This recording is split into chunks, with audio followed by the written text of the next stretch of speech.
mbokk yi ñu ngi leen di nuyu beneen yoon fii ci Africa TV ñu maan mbégte dellusiwaat tey ci suba si le comme ni ñu koy defee saa su ne bu waxtu bi jotee juróom-ñeenti waxtu ci suba suñu maakaan ñu ngi leen di ziar bu baax fi ngeen mënta nekk ci biir réew mi ba ci biti réew di leen jaajëfal bu baax a baax ci safo bi ak ci kóolute bi di wax rek ne xam ngeen ne mbégte lay doon saa su ne ñëw ñu ànd ak yéen ci li nga xamante ne mooy ci programme bi gannaaw ci suba si le of course ñu waxtaanee li nga xamante ne mooy xew-xew yi ci biir réew mi waaye naka noonu tamit ñu digtal leen suñ ay xibaar comme ni ñu koy defee saa su ne bu waxtu bi jotee di leen jaajëfalaat bu baax te incha allah ñu fas yéene waxtaan ponk yu am solo comme ni ñu koy defee saa su ne ci noonu nañ dalal tamit suñ ay gan ñu waxtaanee tolluwaay réew mi ak tamit xew-xew yi ci xibaar yi tey nañ ci waxtaan li nga xamante ne mooy voter registration bi xam ngeen ne nekk na ponk bu am solo saa yi nekk ñu ngi cee wax waaye tamit ñi nga xamante ne mooy civil society organisations yi ñoom tamit ñu ngi ci am taxawaay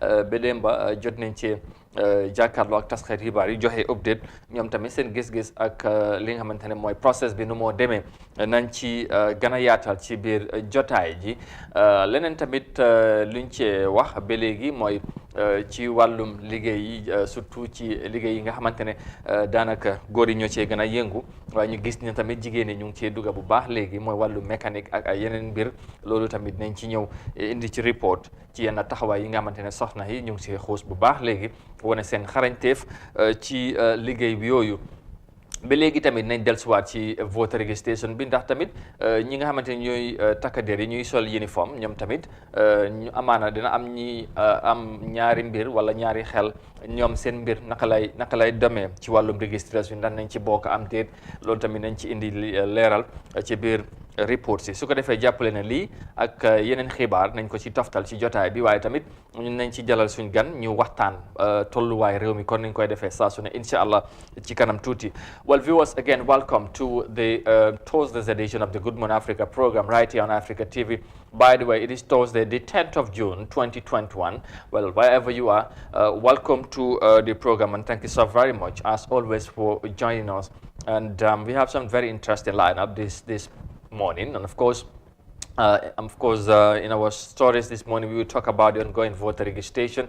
The CSOs, that is the civil society organizations, have given an update as to the observation on the ongoing voter registration process. We would give you a report on that. We will, of course, be doing more on voter registration, if you like, this morning because, you know, the military or the Gambian armed forces are also part of the Gambian people that need to take or need to participate, of course, or are eligible to take a voter's card. You know, somehow, maybe someone might be thinking whether they should be part of the process or are they eligible like any other Gambian. The Army Chief have, talked to Africa about that. So we will bring of course, you'll hear that in the program later on in our stories. So this and more coming ahead. Of course, we also expect a guest later on, so we can discuss widely on these issues and other matters happening in the Gambia. But on our fourth story this morning, let's start with matters of the CSOs, like I said, because the civil society organization on election has on Wednesday updated the media about their observation on the ongoing voter registration in the country. A team of 53 observers have been deployed in all 7 administrative regions to observe the general exercise so as to make recommendations. Here's more details of that by Ndesi.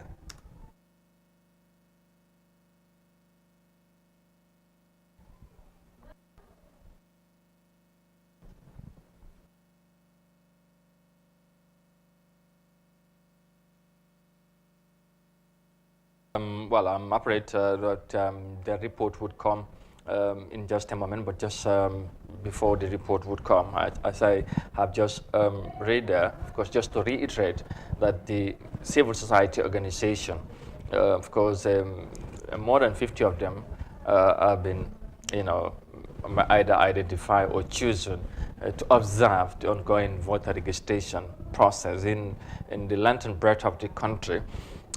So they have, after 1 week or so, they have faced the media to give an update on, of course, on the observations, on their maybe concerns or whatever they might have So we would, of course, hear from them in just a moment, and then yeah, we'll see what they make of the ongoing electoral process, especially on the voter registration. You know, under the tutelage of the electoral body, that is the IEC. So we would then know, because apparently, as you might have been, of course, you might have known that there are concerns have been raised by different stakeholders, different parties in the country as to the way the process is going so far. But we'll hear their version also and see what did they make of the voter registration process. su ko defee rek mbokk yi kon ni nga ko waxee woon ci li nga xamante ne mooy ci ndorte bi rek ne léegi ñi nga xamante ne mooy civil society organisations yi ñoom tamit def nañ li nga xamante ne mooy seen jàngat ci mbiri voter registration bi naka lay demee loolu day am solo bu baax. ñu déggee ko ci ñoom la ñoom tamit ban jàngat lañ ci am ak yan gis-gis li nga xamante ne mooy lañ am ci process bi léegi incha allah ñu indi loolu ngeen déggee ko report bi léegi de bu yombee rek ñu dem ak moom ñu déglu ñoom tamit ban jàngat ngañ ci am parce que nag li ci xaw mooy bu vote registration bi dooree ba léegi daanaka benn teg na semaine léegi waaye gis nañ ci ay wax yu bëri coow li bëri na tuumante bi bëri na ku ne di wax di yee di yàbbi ci yëf yi nu moo demee ñoom nag dañ leen tànn en tant que ñi nga xamante ne mooy ñu jàpp ne dañ taxawee li nga xamante ne mooy wala teddee njaaxaanaay wala taxawee ko ñoom tamit war nañoo génn pour daal di bàyyi xel di seet process bi mooy doxalin bi naka lay demee ndax seen xel dal na ci wala ñoom tamit am nañ ci ay mbir yi nga xamante ni jàpp nañ war nañ koo jooyanti ak yu mel noonu loolu yëpp bu yombee rek léegi incha allah ñu indi report bi ngeen dégg ko ci xibaar yi léegi nañ ci tamit wax ci yeneen incha allah ci kanam tuuti ba lépp ci wàllum election bi ak voter registration ay mbiram ci jotaay bi because tamit am na ñi nga xamante ne bokk nañ ci yëf yi waaye xam na pour mu leer rek yi ñëpp ku xam ne yi Gambien si yëpp ñoo ci yem waaye donte ne coow li bari na kon ni ma ko waxee ay concerns yi ak yu mel noonu waaye dina am solo bu baax pour ñu yaatal mbir mi ñu gën cee mën a waxtaan ci kanam tuuti xam naa dina gën a yaatu waaye comme ni ñu koy defee saa su ne yéen tamit am ngeen ci wàlla saa yi nekk dañ koy rafet lu baax a baax déggee ci yéen ngeen mën a wax seen gis-gis ak seen xalaat ci li ngeen di gis wala li ngeen di dégg fii ci réew mi ci yëf yi nu moo demee xam ngeen ne élection dafa nekk lu sensitive surtout période bu ñu nekk am na ñi nga xamante ne sax dañuy wax ne seen xel dalul wala ñeneen ñi ñu ne dañ xala ragal ndax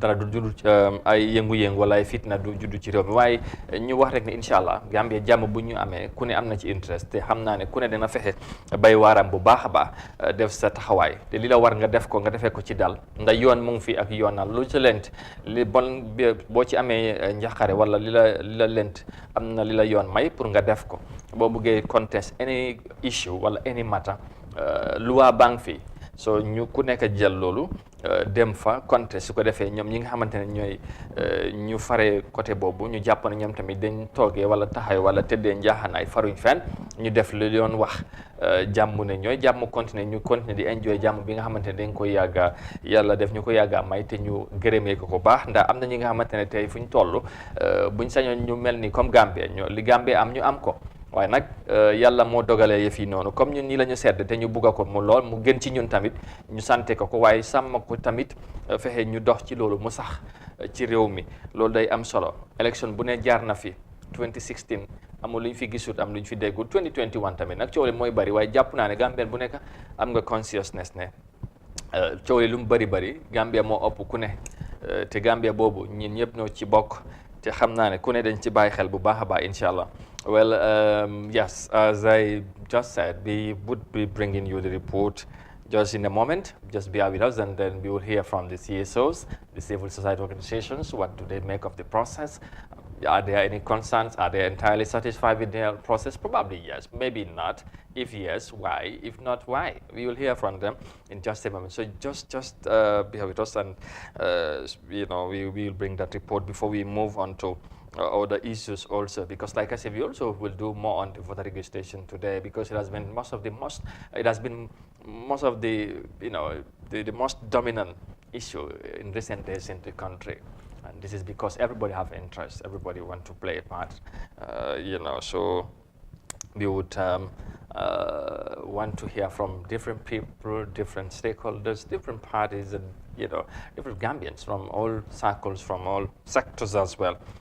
So we would also hear about the Gambian forces. Probably, like I said earlier on, we will hear what are they taking part in the voter registration process. We will bring you also on that. We also talk about some other issues away from the voter registration. In the program, I mentioned about jobs in the country that are mainly dominated by the male folk. So women in recent times have also been engaged. They wouldn't want to stay back and allow men to continue to dominate certain jobs or works in this context, especially in the mechanic side. So we have seen women now venturing in that trade also, to equally do like men are doing. So as the saying goes, rek ñaari loxo mooy takka tubéy loolu tamit mooy takka seer, so 50-50 bi ak yooyu dana am solo bu baax a baax. ñu gis ñoom tamit macha allah, surtout jigéeni Gambia comme ni ñu koy waxee jàmbaar lañ bu baax a baax, surtout ci ci jamono ji ci côté boo gis desuñ ci gannaaw. ñu ngi taxaw jéem a fexe rek ñoom tamit nu ñoo xuusee bu baax a baax ci yëf yi, te noonu la war a mun a demee ndax réew mi ku ne war nga cee bay sawar, amul góor amul jigéen, Gambia lañ wax, te ku ne war nga am ci taxawaay. surtout nga gis nga ci voter registration bi bu ñoo wax nii, boo seetloo ba seet jigéen yi ñu ngi cee def taxawaay bu am solo. ñu ngi ñoom moom ñu ngi génn si bu baax, te ñu ne jigéen yi ak ndaw yi ñoom ñooy gën a falu bokk ci élection. su ko defee dafa mel ni mun nañu ànd ak report bi, su ko defee ñu dellusiwaat continuer programme bi wax ci leneen. Voter registration is one of the key elements of elections, as it gives citizens the mandate to choose the rightful candidate through their votes. Following the start of the registration across the country, civil society organizations stationed its members in various regions. Their job is to observe the process and manner in which voter registration is being carried out across the country. Lamin Jahate, steering committee member of the organization who represented the chair of the organization, gave a summary on the observations made during the first week of the registration. The general registration exercise is taking place in a generally peaceful and calm environment, with no incidents of violence and restriction of political agents at the registration centers. The majority of registration centers visited open on time, except for the first day, where most centers open about half an hour late due to delay in setting up the registration centers. The voter registration exercise was also delayed in the first 2 days by technical issues, notably the difficulty in printing voters' cards. In most registration centers, other equipment such as generators were temporarily faulty.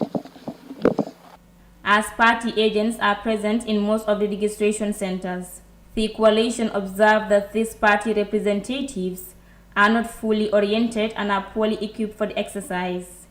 However, the civil society coalition has made some recommendations to the different stakeholders, including the IEC, in promoting free and fair elections.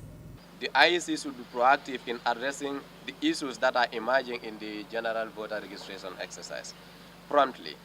This includes providing information to clarify most of the information in the public sphere. The issue of attestation being given by the mayor of Banjul has proven to be contentious. In order to manage the situation, it is necessary that the IEC issues a public statement to clarify its decision in giving such authority to the mayor of Banjul. Famara Jawane, executive director of Baikanyakafu, urged non-Gambians to stay away from the upcoming election.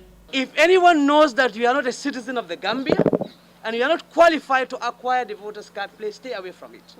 This is very important, and this is the position of the coalition. Because at the end of the day, it's going to create problem in this country in the future. If you know you are not a Gambian and you are not qualified to acquire this voter's card, please stay away from it. This report is meant for stakeholders to utilize the recommendations, including the IEC, political parties to adjust themselves accordingly. Of recent, Gambians have raised concern over the alleged issuing of voters' cards to minors.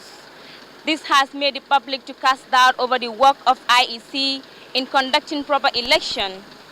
This is the first presidential election since the ousting of the former President Jammeh in 2017. As a result, free and fair election is what citizens expect from the IEC. Reporting for iAfrica News, I am Desise. All right, let's see reporting there, as you heard from the civil society organizations also giving their take on the ongoing voter registration process. We will do more on the voter registration process or ongoing voter registration campaign in a moment, but for now we'll do away from that in a bit, because at least 14 journalists from different media outlets in the Gambia are undergoing a 3-day capacity building training by GAL of Social Affairs reporters on how to enhance and produce reports on women and children in their field of work. The initiative is meant to arm journalists on how to effectively report on women and children issues, while at the same time safeguard the interests of the vulnerable set of the society. Here's more details of that in this report. Ethical reporting on women and children in the Gambia produces quarterly insufficient reports in most cases. The Guild of Social Affairs Reporters, that was initiated by UNICEF in partnership with the GPU, Child Protection Alliance, seeks to reshape the minds of media personnel on their style and angles of women and children affairs reporting. As the convergent specification focuses on children and women, Sarta Cisse, Speaker of the Children's National Assembly, reminded journalists on their responsive roles of portraying not only negative reports of children, but safely do justice to success stories involving her all. You need to be highly informed and maintain consciousness about issues of women and children in order for you to promote extensive, balanced and responsible reporting on children and women issues. Again, you will agree with me that not much coverage has been accorded to women and children issues compared to other aspects of life. Many a times, news reports or stories about women and children in the Gambia are either on abuse, neglect, or other negative issues. You need to move beyond that, because there are a lot of positive stories about women and children across the country that the Gambia and the rest of the world should know about. I hope you will give priorities to those stories. Ibrahim Asilla, the Minister of Information and Communication Infrastructure, said his ministry is working to create a safer environment for the young, urging the media to support in disseminating the information. At the policy level, our ministry is currently reviewing the Information and Communication Act of 2009 to look at child pornography issues in a more robust manner, to look at abuses on the internet targeting young people, to look at bullying, using ICTs, and a whole other things that will ensure safer environment for young people to realize their potentials in this country. Therefore, the role of the media in helping us propagate this information cannot be overemphasized. Buba Gajiko, one of the participants of the Guild of Social Affairs Reporters, underscored the importance of the training and the impact it will have on the society. Most of the reportings that are done about women and children is so unfortunate that is somehow bad, because most of the journalists are not trained on how to report on them. We'll be trained. That is the purpose of being here. Whatever you are trained, we try to apply it. We try to put it there in our media houses. We try to write about it. We try to take the style that they are giving us to change the way we were reporting before. I think no one in the country is happy about the way women and children being reported. The Guild of Social Affairs Reporters, which is launched recently in the Gambia, is a 2-year training process for journalists on women and children reporting. The long-term goal of this initiative is to secure a specific correspondent desk in every media institution in the country that will be responsible on the matters of children and women affairs. This, according to the organizers, will help change the narratives on how reporting on both heroic and negative reports of children are produced. Reporting for iAfrica News, Amin Dao.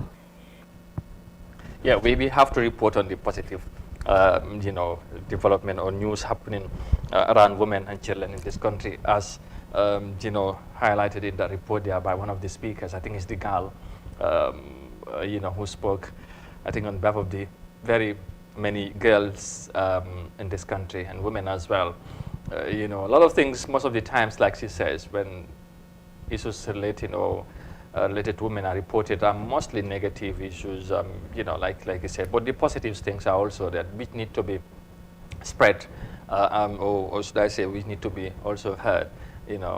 That's very, very important. And I hope the journalists that attending the training would take heed and start reporting more on positive issues with regards to women. But of course, not to say also there are not positive things that are reported about women. It is, of course, but probably the concern is most of it.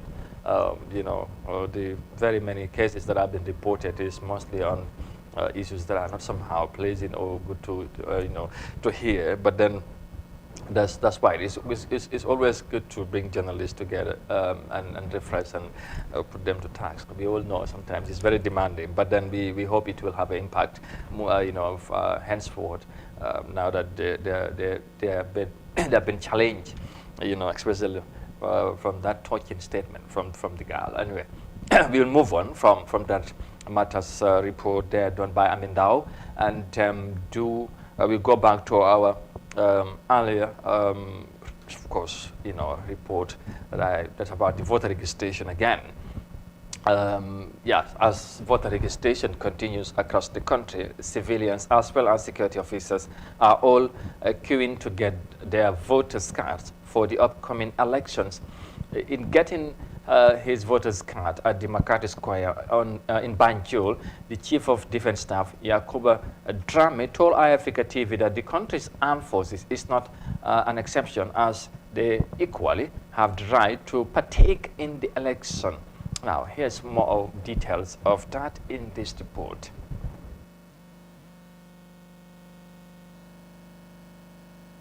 Representative democracy has operated since the 17th century. It is a formal group decision-making process by which a population chooses an individual or multiple individuals to hold a public office. In the Gambia, elections of both presidential and parliamentary are held every 5 years.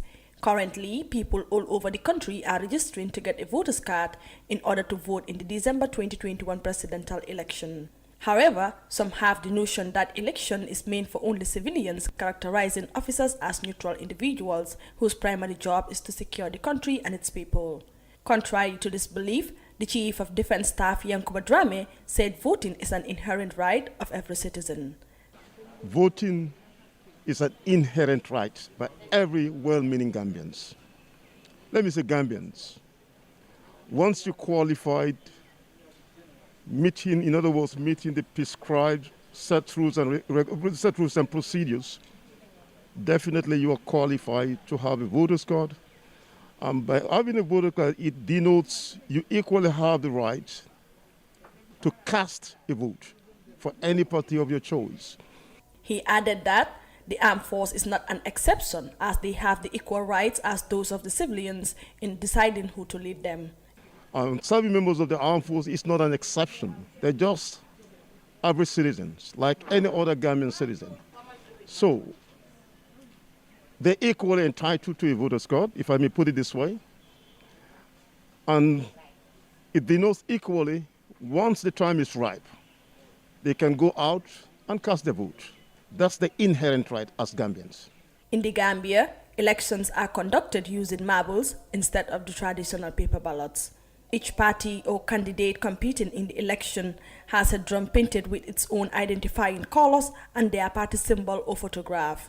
The voters, after being issued a marble, proceed to the polling booth to vote. And for a vote to be valid, it must be dropped in a hole of a sealed drum that corresponds to that particular voter's favor candidate. Reporting for iAfrica News, Amin Dao.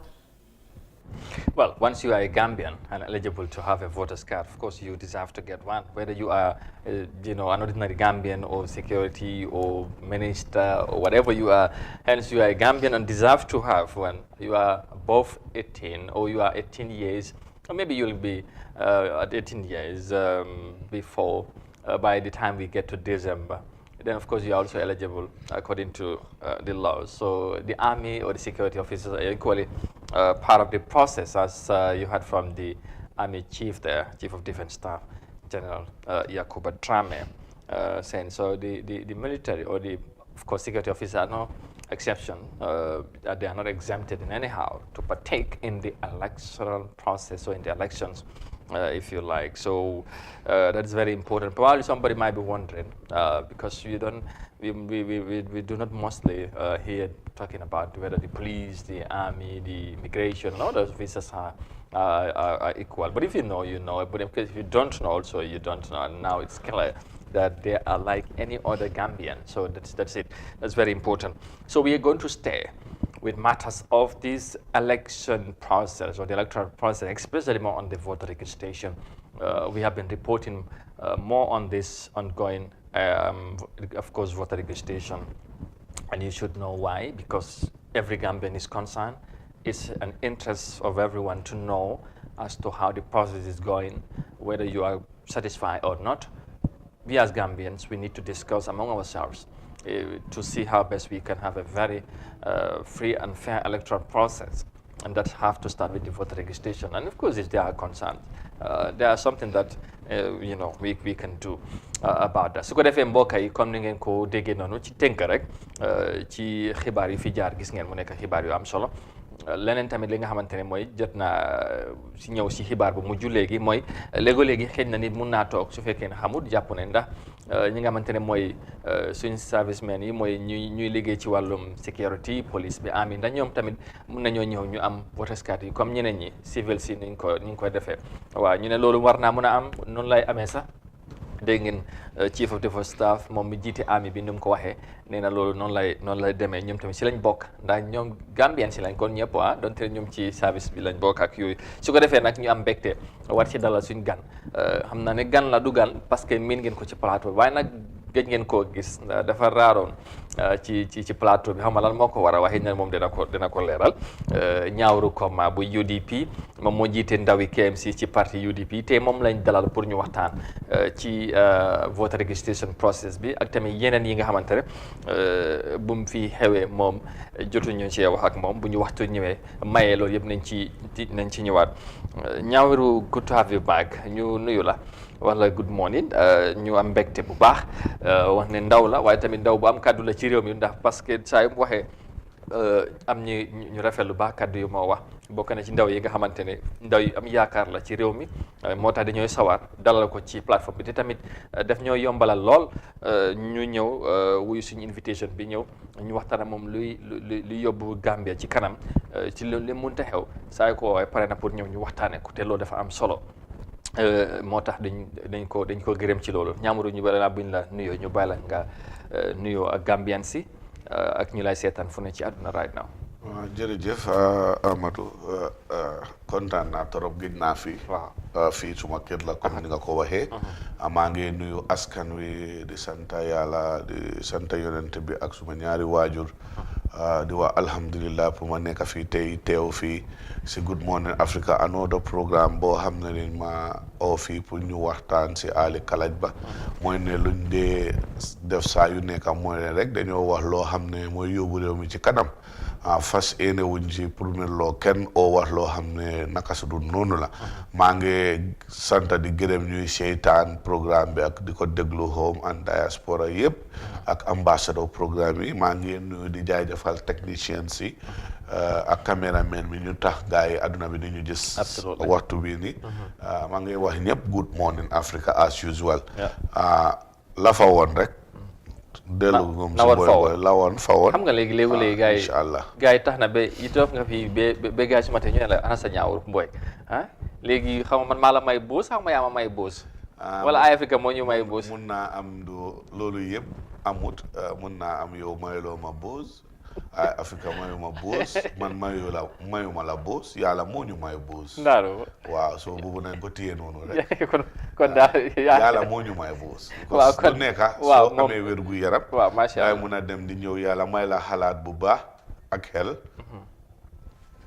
yàlla macha allah moom mooy borom mbaar mi mooy yëpp mooy dogal moo tax wax nga lu am solo ñu gërëm la bu baax ci ni nga ñëwee beneen yoon pour ñu dugg ci waxtaan bi wax na ko léegi nag ma génn gars yi di ma laajte ana sa ñaawru mel ni mooy waaw ñaawru daal moom mooy loolu waaye noonu laay demee léegi ñu on est more serious note ñu dugg ci biir programme bi gannaaw nuyoo bi xam naa nañ wax ci UDP fu mu nekk nii coow li bari woon na balaa 2021 ñu dugg si nañ 2021 ñu doon waxtaan ba tey ñu ngi June daanaka July August September October November December ñu ne ci fara waaw ñu ne parti bi UDP nag dafa mel ni ñu ne affaire bi do or die la comme gis nañ ne this time moom bëggu leen miss opportunity bi waaye balaa ñoo dugg ci parti bi sax taxawaay bi ak ci benn yaakaar ngeen am gisee sut bi yooyu wala yéen a ko moomee ñu dooree rek ci lépp ñu ñoo wax mooy voter registration xam nga sax wax nga ci waaye tey daanaka mun nañu wax daanaka c'est almost 10 days or so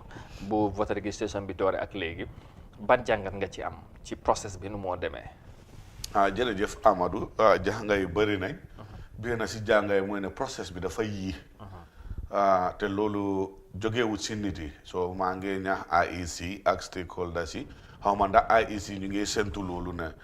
période yu ñu wax ne dëkk yi doon la ñoo am pour ñu seet ndax dañoo extend registration process bi su dul loolu ñu bëri dañoo miss because of loolu du seen fault am na dëkk yoo xam ne gis nañ fa ne dañoo rang bi waaye process bi gaawul.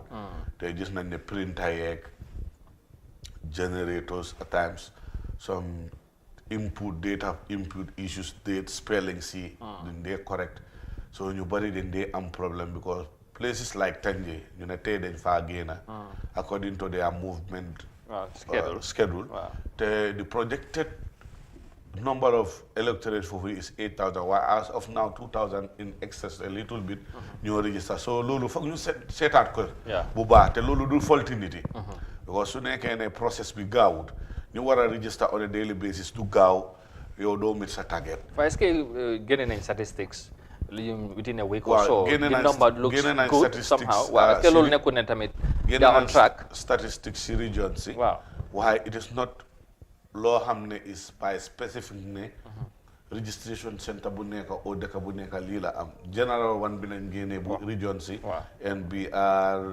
Banjul West Coast region sorry ak LLR ak yeneen place national rek nañ mun a réew mi comme am nañu about lu ëpp 100,000 fu mu nekk ñu 191 daanaka nearly 200,000 so exactly waaw so loolu moo laa woon ne soo xoolee pace bi registration process bi voter apathy buñ doon xalaat di ragal foog ma ne dina am ñu bari ñu ngi dem jëli voters card waaw su nekkee 1 week buñ paree ñu ngi am 200 estimated 4 weeks yu ñu war a am ñu ngi target about 1 million I think that's attainable target bu IEC it's an attainable target definitely yes ok loolu am na solo apart from the delay issue bi nga wax waaye dégg nga coow tamit bu ci am alkaalo attestation li ñoo joxe yooyu tamit jur na coow ba ñu gis naa sax ñu bari parti bu mel ni comme UDP mooy seen parti bi ak yeneen parti yi ñu leen di jël lead jiitu ci taxaw ci am seen agency yu bari ci gox bi pour wane ne di bàyyi xel loolu ndax ngeen gisee loolu tamit ci process bi.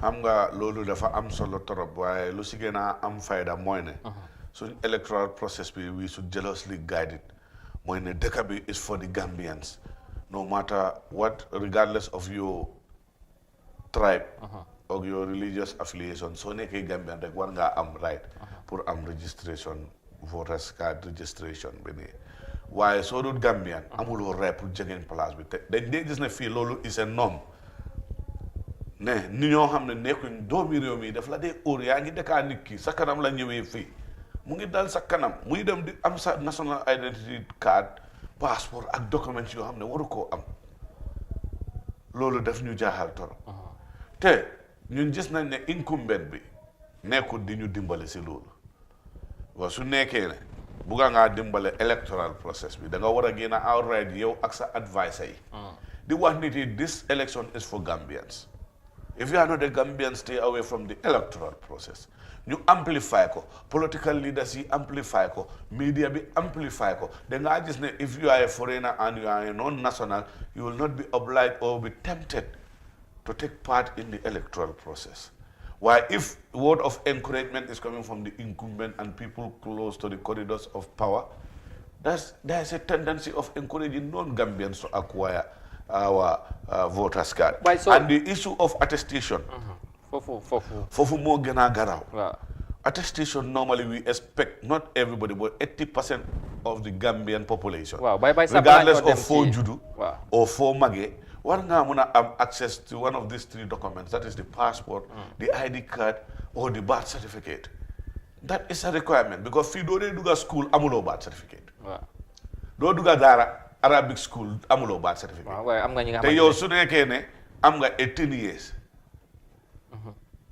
Amulo lolu dama foog ne negligence sa society. Waaw am na ñi nga xamante ne duñ dem school na duñ dem daara. Am na ñoo xam ne duñ dem school, wala daara yi ñoo dem du jar nga yóbbu ay kay. Am na daara yoo xam ne foog ñu bàyyi leen xel. Waaw am na daara yoo xam ne da ngaa dem jarul nga yóbbu sa loolu.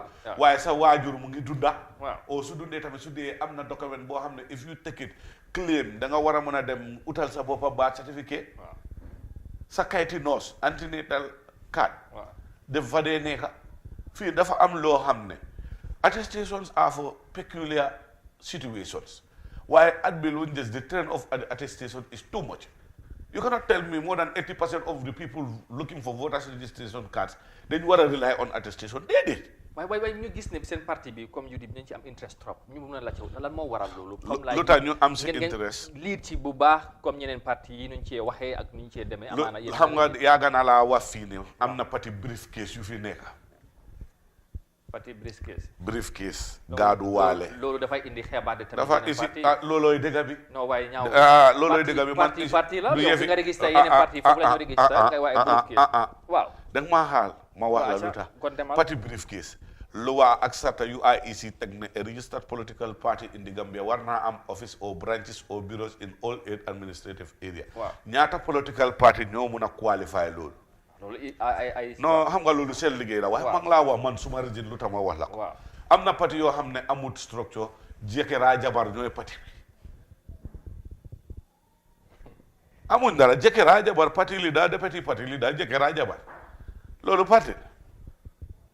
léegi yow na waxante dëgg loolu du parti moom li ma laa wax mooy ne we have a greater stake mooy ne dañ bugg a réew mi loolu always it has been so vindictive of the United Democratic Party gis na fii suñ process constitutional problem everybody want to compromise UDP say no not a single dot if it is going to be changed let the Gambian people change te loolooy dëgg so loolu ak yeneen loo xam ne national interest la UDP will take the lead and make sure Gambians get what is theirs because ñun duñ dee dem di interfere si élection yi jaabur. dégg nga su UDP lu mu wax everybody's interest.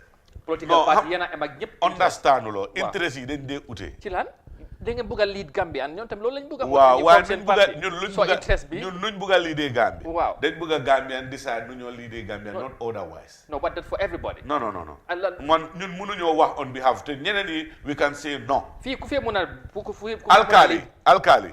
non ku fi lead Gambian. maa ngi ñëw alkaali. waaw ak CFOs are directly under the purview of the Minister of Local Government. Wow. That is the arm of the government. Wow. These people are the people ñoo xam ne ñu ngay joxe attestations to minors who gave them the authority and the power. Because fii ñëpp xam nañ ne dañ dee wax alkalool and CFOs are political. But we all know that those institutions have been 100% politicized. We know it. So it's an open secret. Everybody knows that in this country. These are the people giving attestation left, right, and center to minors and non-Gambians. Yeah, but this is one you know, we have an issue. It's one thing to say this. Purunga wako, why da am evidence? I'm not evidence. Man, I don't need even evidence to tell you this. You know the evidence I have. The evidence I have. IEC communication director more confirm. There have been registration of minors in certain areas. And this could be across the board. I didn't say. Wow. Man money.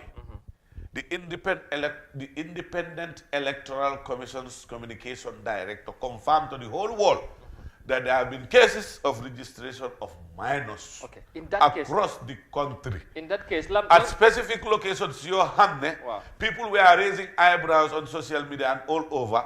Then they did dispute that. And we were vindicated once again. If that should be the case, what should be the position of political parties? The position not of political parties. The law is very clear on registration. Eligible Gambian voters. Eligible Gambian voters with some of the...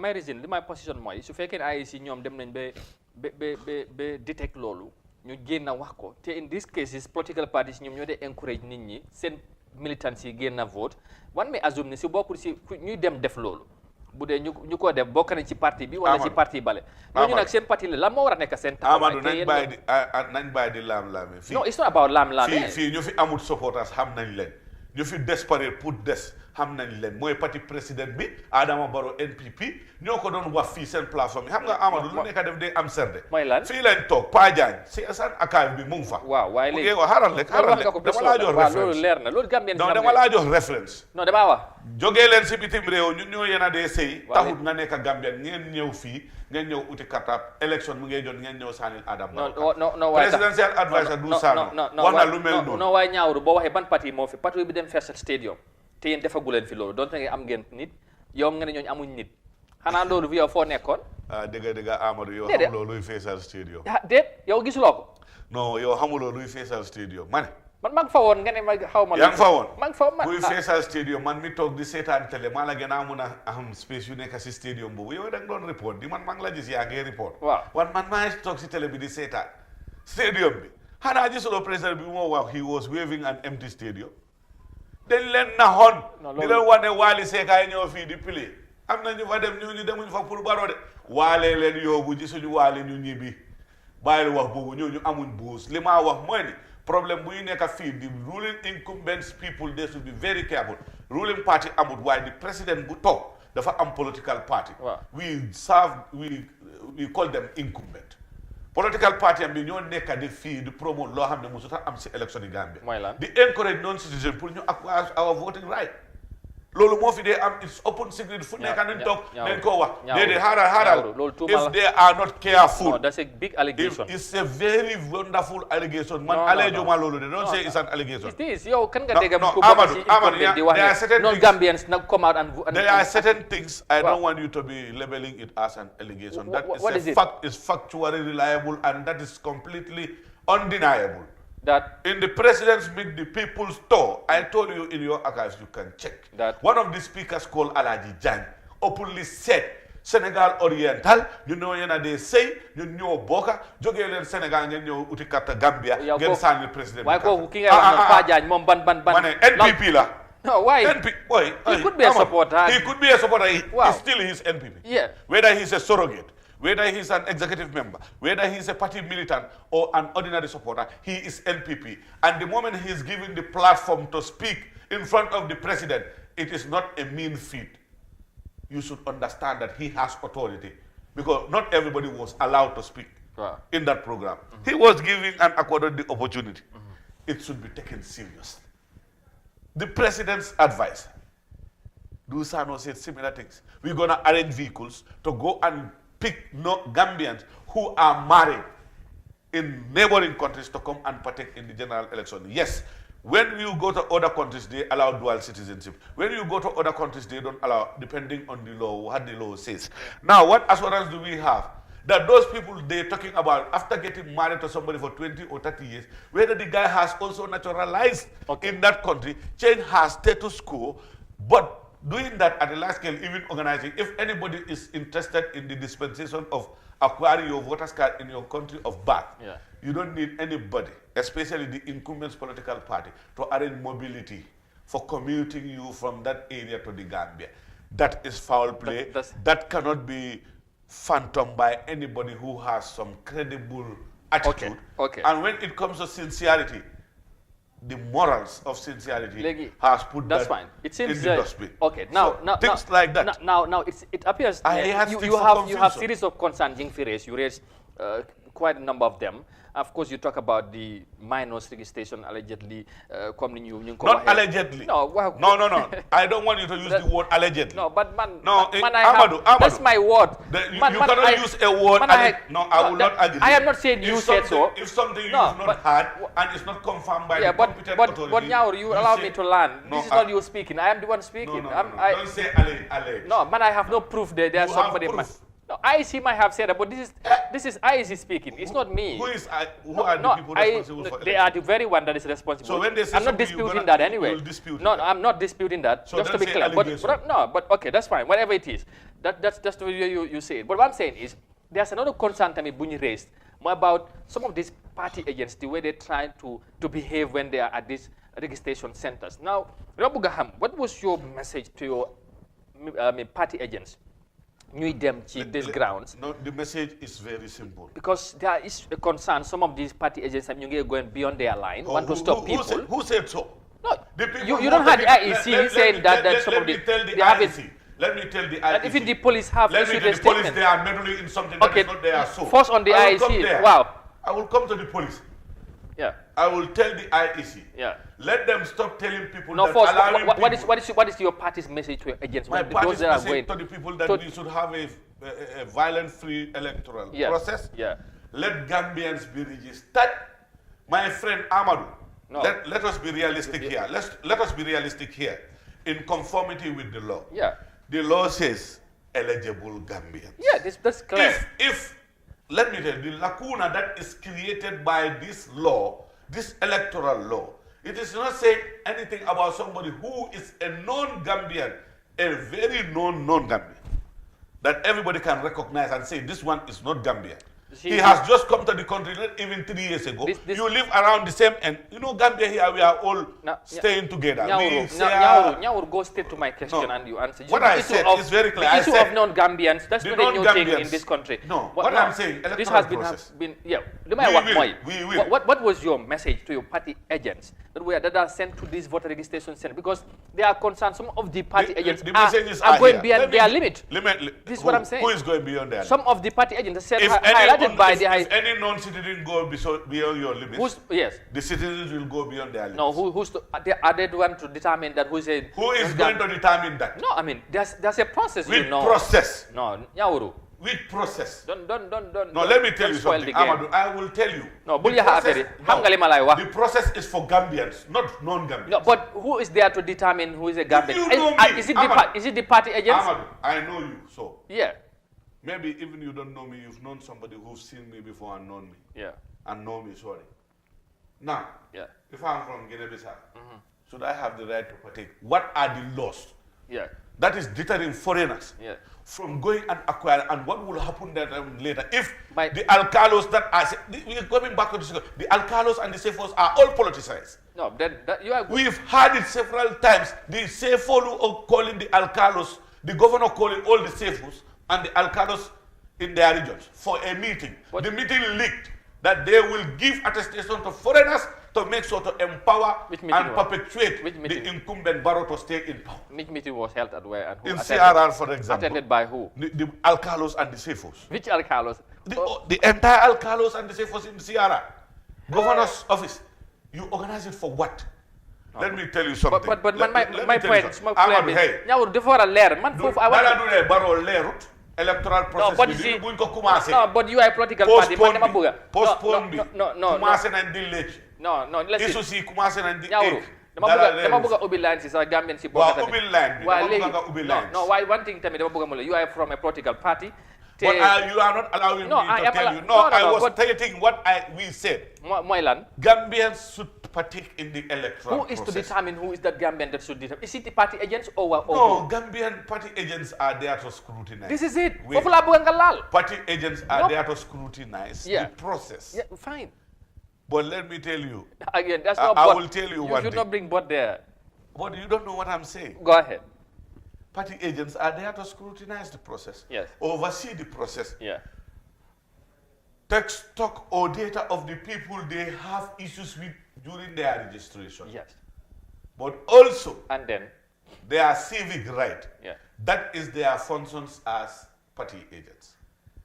Every Gambian, according to the Constitution of the Republic of the Gambia, people are forgetting a cardinal and a very important principle of our democracy. That is? That every Gambian, good Gambian, is a policeman. Yeah, but... No. Don't say no. I said what the party asked them to do. No, ask what the party asked them to do. That is what I said. You cannot relate that to the matter that we are Gambian, every good Gambian in your own right is a policeman. No, you cannot relate this thing to the matter that we are discussing. You say community policing, right? What community policing? The IG, he used to say no, that. don't baffle that issue. You cannot baffle out. No, don't baffle us. No. You're trying to play it is not about buffering. No, it's just, Nyauru, you know what I'm talking about. There's one thing about... No.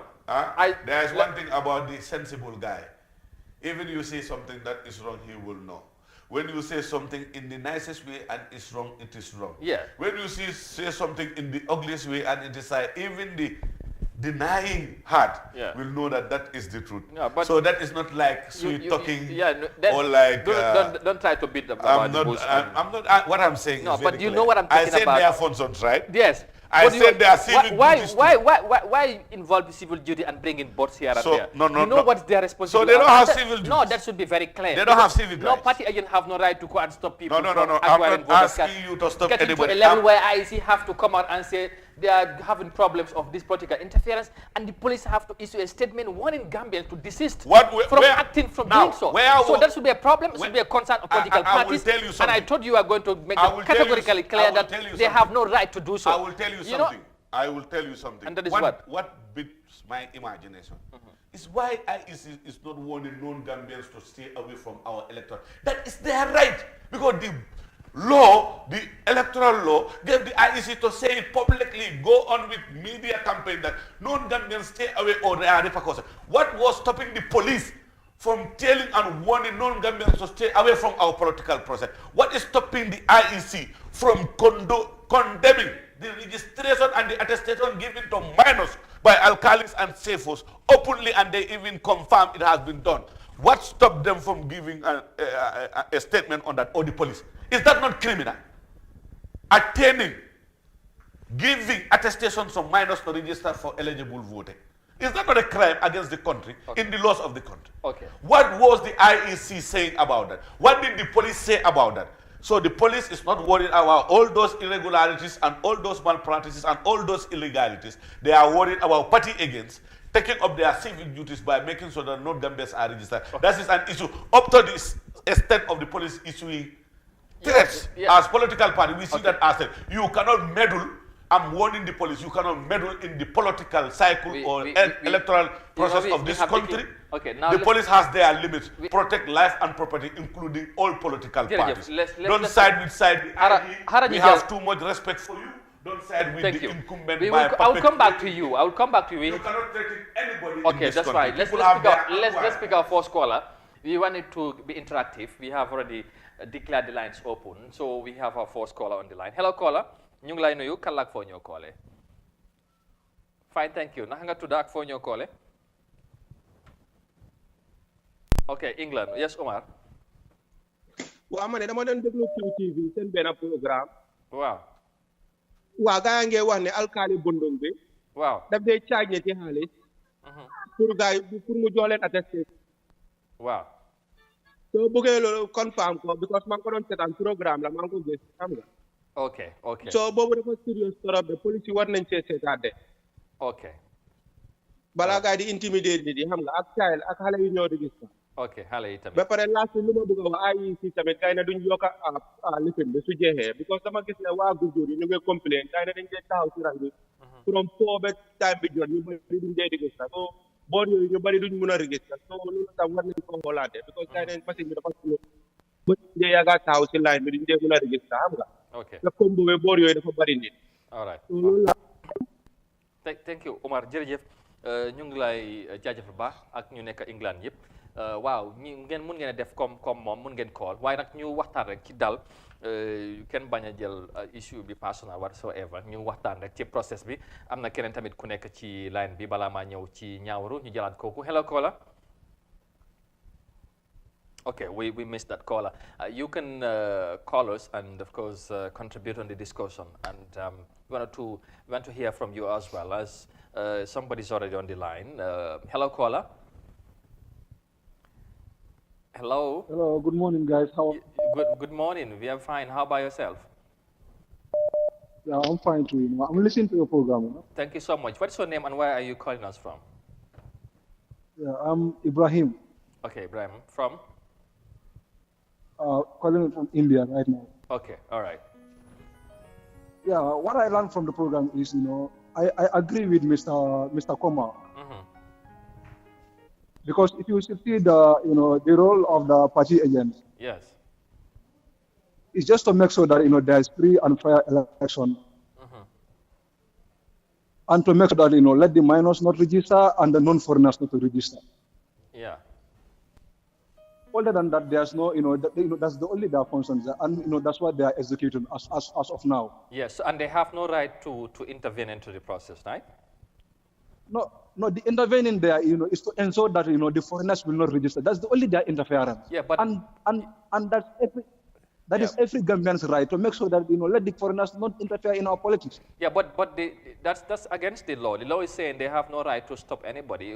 The person has a document that shows that he or she is a Gambian. So if they have a concern, they might jot it down as Nyauru said, and then they can, report back to their parties and then maybe challenge it at the court. Oh, that's something else. But for me, what I understand is every good Gambian should make sure that we avoid we avoid the foreigners not to register. That's the only thing. Yes, that's definitely that's how it should be, and that's what we are all calling for. That this is a Gambian thing, and it should be for Gambians alone. Nobody should be. So party agents stopping them from registering. I think that's a plus for them. Yeah, but then that's what everybody should fight for. Yeah, indeed, but they have a limit also. They should not go beyond their limits and rights. But anyway. No, but they are not.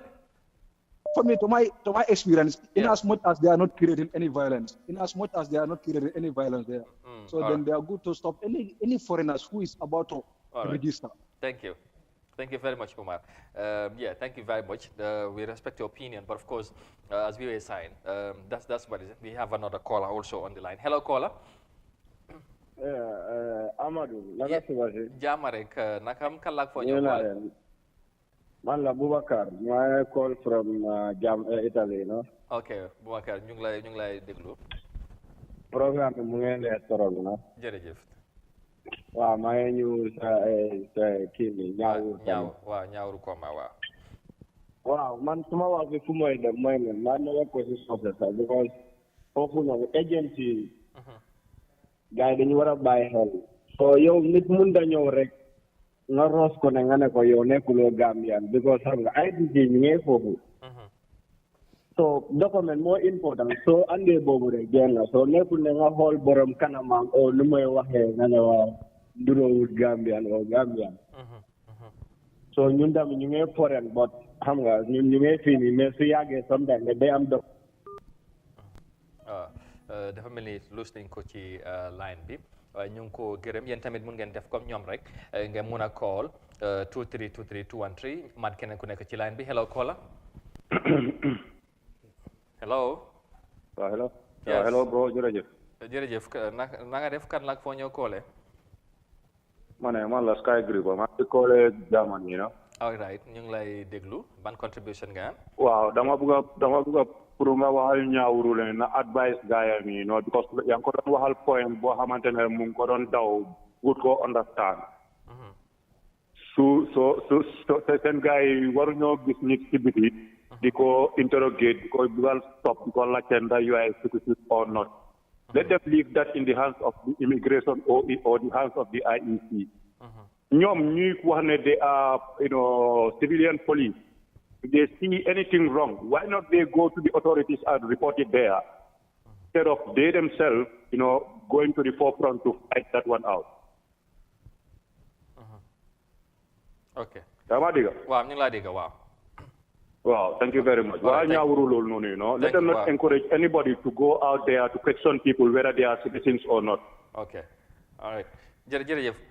Ñaawru would come back to that ak yeneen issues ci kanam ba léegi rek bi su fekkee ne am na keneen ku nekk ci line bi rek ñu jël ko balaa ñoo ñëwaat ci ñaawru mooy loo rek foog ñu waxtaan am na keneen ku nekkaat ci line bi hello caller.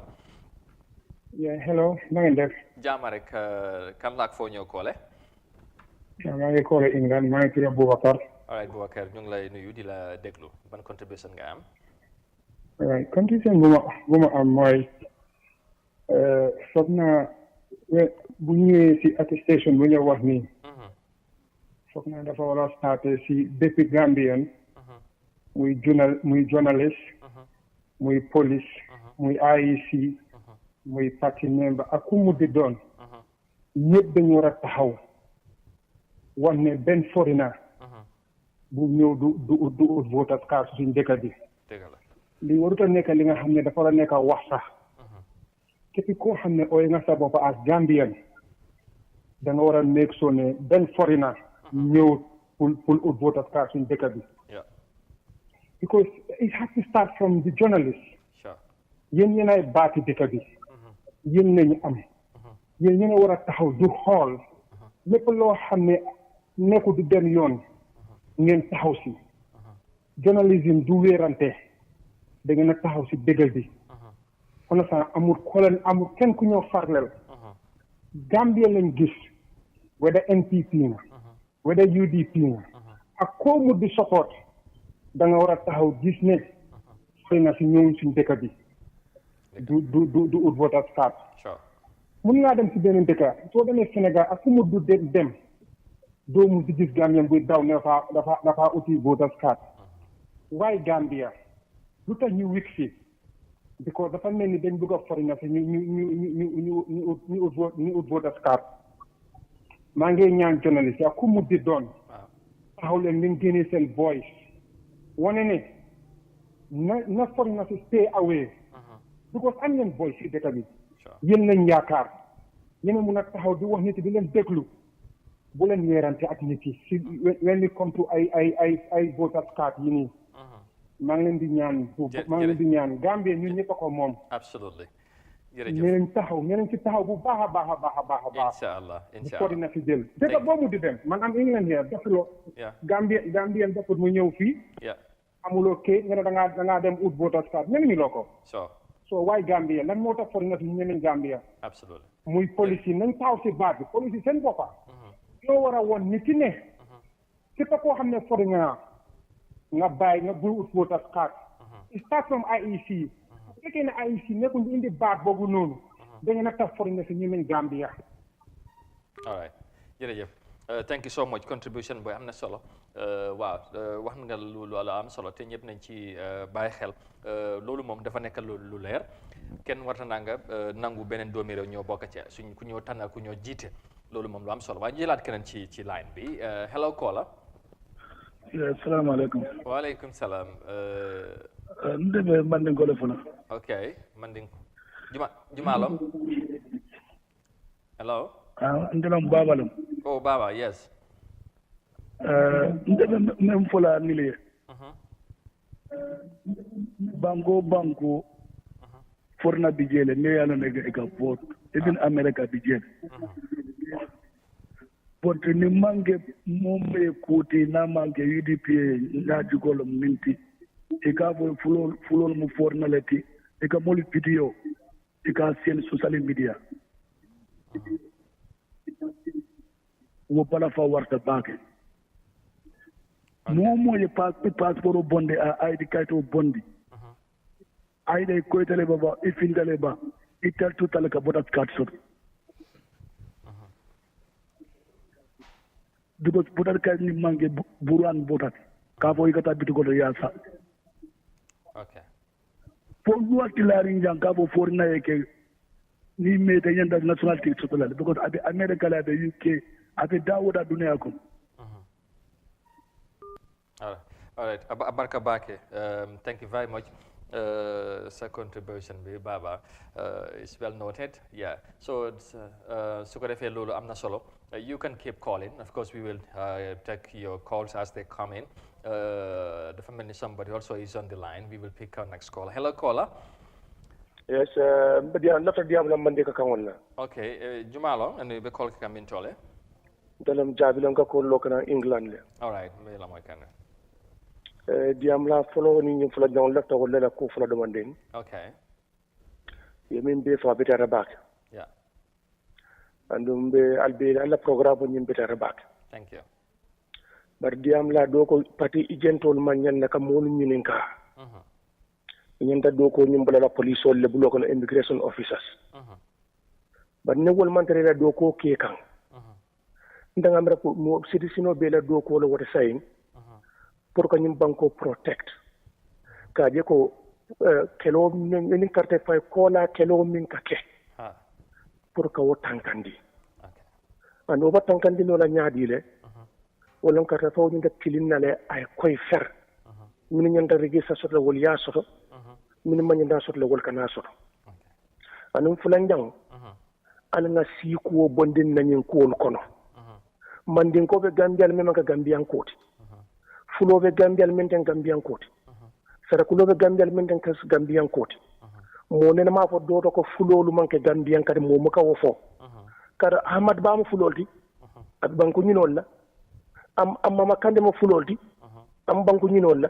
So moji male kalo ka fo ko fulol manka Gambian kadi wonten toñati. Nimbe politiko kala nga politiko ke. Nimbe toña fa nga toña fa nin kana na banko dun di problème mo kono. Because of tribalist line. Sinin sama problème min dilan na. Wala warta dina nga min ñinin ka di. Palaso nin kodo. Aman jari nga na banko tinga. Ni mu wati dantaneti drong. Nin Gambian ko d'accord ta minna. Ala ko ye ñafa. Ye banko diala for the next 5 years. Alma ale ndema. Amen.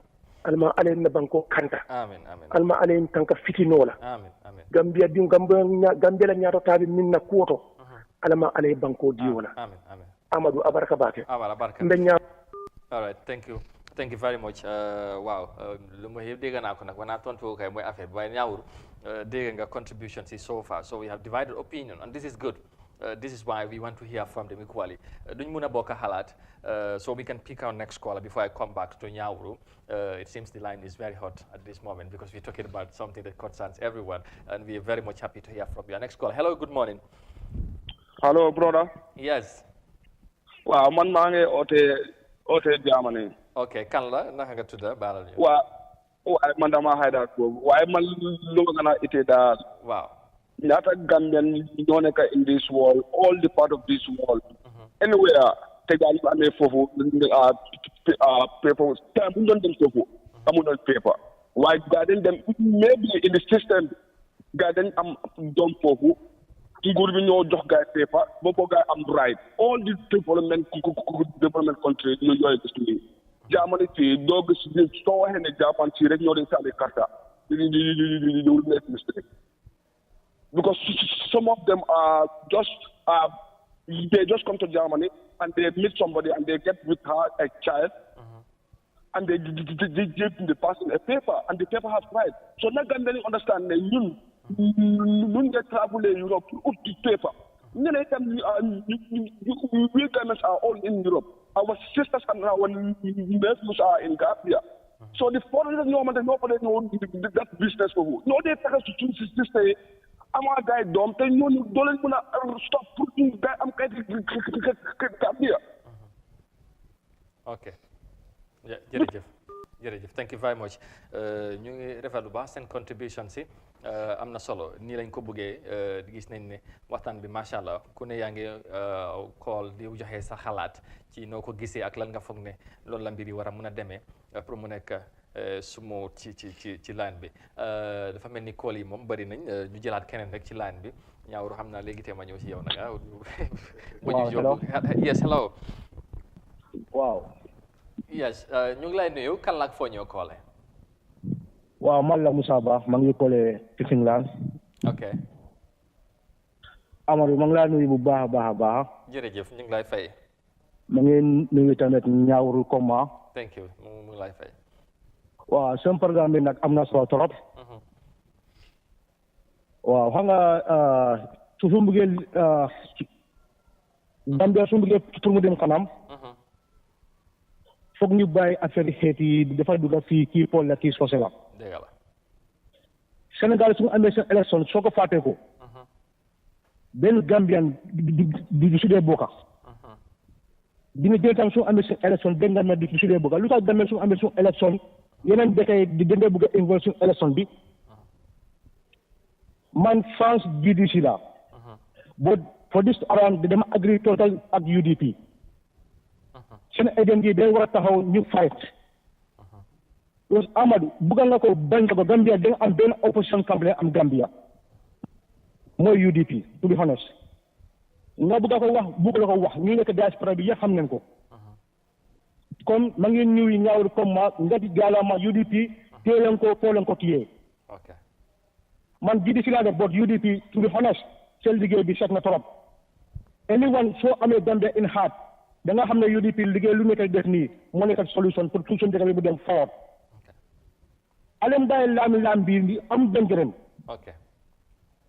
thank you jërëjëf man thank you jërëjëf ñu rafetlu moom tamit contribution bu mu indi nii la rek ñu wax foog ñu waxtaan ñu seet ñu weccante ay xalaat wax naa ko gis-gis yi moom foog mu wute te lii moo tax ñu bugg a déggee ku nekk ku am opportunity bi rek call joxe yow tamit sa xalaat parce que wax di bëri na waaye li am solo rek mooy foog ñu waxtaan en tant que Gambians ñu seet naka la ñoo fexe ba ñu am transparent credible fair election te loolu vote registration bi daf ci am solo torop ñaawru dégg nga réaction si noo ko gisee so far dégg naa réaction si ni ñu ko déggee waaw dangaa gis ne majorité bi yëpp li ma wax loolu la xam nga dañ am benn problème mooy ne every patriotic Gambian citizen regardless of tribe man xaw ma loolu man xaw ma yëfi tribe I don't know it man suma maam Paul la you cannot say Seydi Kurang du Paul nobody can defend dañoo dem toog si beneen society ñu change waaye fii everybody is intertwined and intermarried loolu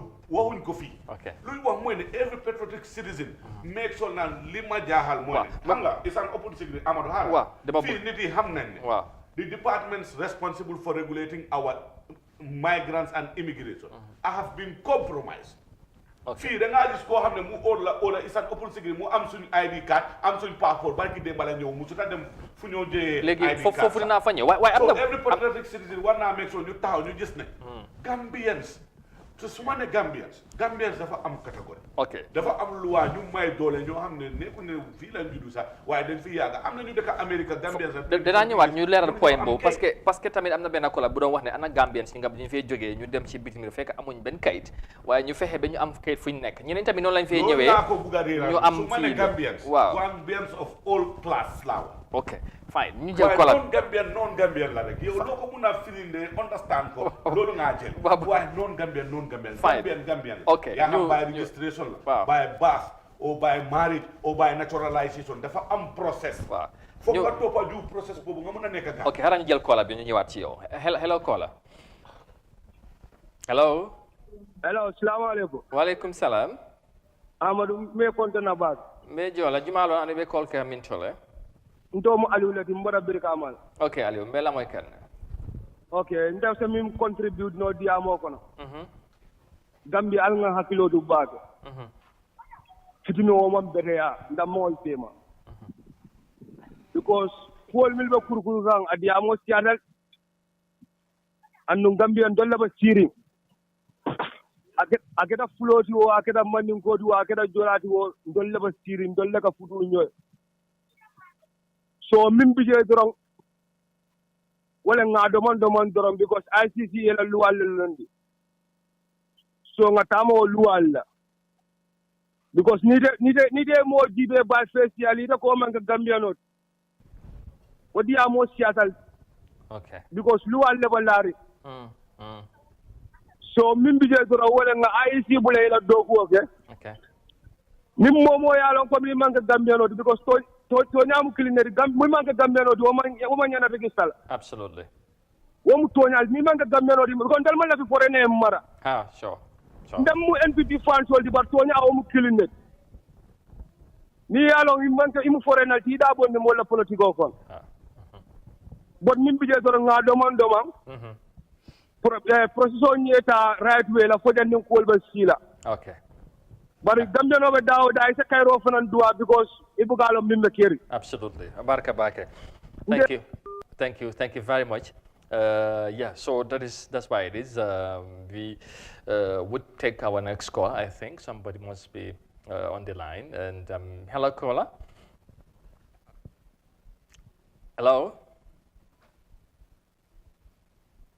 hello wala koku dem na Okay. Yes. Hello, caller. Hello, Amadou. Yes. Man la Boubacar. Dafa dogon call na la first time, you know. Wow. Okay. Quickly, right? Okay, man suma ko. Hello? Oh, too bad. ñu mën naa mu try waat nga ñëwaat rek ñu déggaat boobu dogaat na ñu ngay jégalu ci loolu bu dee am na keneen ku nekkat ci line bi rek ñu jël ko moom tamit ñu déggee ci moom laataa ñu dellusiwaat ci ñaawru hello caller ok xam naa ne ñëwaat ci line si léegi ñaawru waaw ok yaa ngi doon wax ci Gambie te gis nañ concern bi mooy ñu bari comme wax nga ko ñu bari ñu ngi am concern mooy non Gambien si buñ bokk ci process bi nañ fexe loolu mu am te loolu dafa war a leer lii process pour Gambien si la election because tamit pour mu leer doo dem beneen réew nga gis fa Gambien si bokk ci process bi waaye the issue here is mooy in as much as loolu dafa war a leer waaye nit ko am dem ba am kayit ni mu ko amee nag loolu should be everyone kon loolu beneen mbir la ndax ngay acquire that document. Why the thing is, what I mean, benga jure that document, whether passport or ID card or that whatever card, nga ñëw ba si line bi pour nga am that voters card. ñu fa nekk pour ñu stop la that's problème boobu moo tax wala concern boobu moo tax IEC génn a wax police bi génn a wax ñaawul so loolu tamit dafa war a leer. li laa la wax Amadou man bañuma IEC ñu génn ñu wax. waaw waxe luy preceding concern bi mooy le lu tax IEC waxu ne ñoo xam ne doo doon doomi réew wi Gambia you are non-citizen stay away. no but harama wala it's morally ethical. You have to listen. Let me learn. No, in their the statement, Senegalese ambassador in this country has taken the moral ethic of advising Senegalese to stay away of Gambia's election. Yeah. It is morally ethical on IEC to issue that statement to non-Gambians. Yeah, but it will serve as a deterrent. I know what I'm telling you. It will help the process. The police, what they're doing right now, they should have done it earlier, warning non-Gambians to stay away from our politics and our elections. It will help a lot. And the problem is, if you look at the issues that people are saying are issues at the registration centers, it's not about the ID card or the passport. More is about the attestations. Yes. The attestations in the manner in which it is given is even strange for the first time in our general elections. Yeah, but someone would tell you we have also, witnessed elections before. Yeah. The number of attestations that are given at every polling center or registration center before, prior to this election, has 10 times double folded or whatever. Why?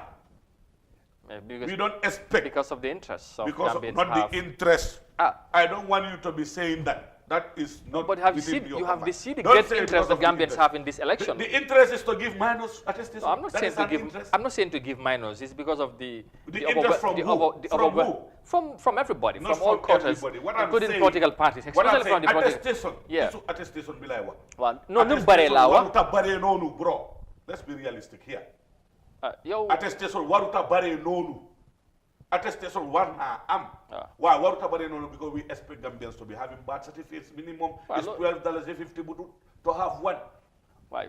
If you are born in this country, you have your mother's ID, you have your antenatal card. Go and look for a birth certificate. That is the most direct route that you can take, because the attestation issue has problems. In 2015, lawmakers tailored that law to serve the incumbent by removing 5 elderly people alongside the alcalo to attest to citizenship. Now the 5 elderly people within the community is not within the ambits of the law. They have removed it from the electoral law. So now the alkali is giving the discretion the entire right to attest to whoever he deems fit. But they are not doing that. The attestation has principles. It has a creed that you must qualify that this guy is born within my community, or the father and the mother are born within the Gambia, in your region. That is when you attest. Not somebody coming from Kudang. Come to Latikunda here, you don't even know him, you just hear his name. Lamin Sise, you assume that he's a Gambian, and you attest. It's wrong. Okay. That is the way it is done in this country. And we know. No, but that have...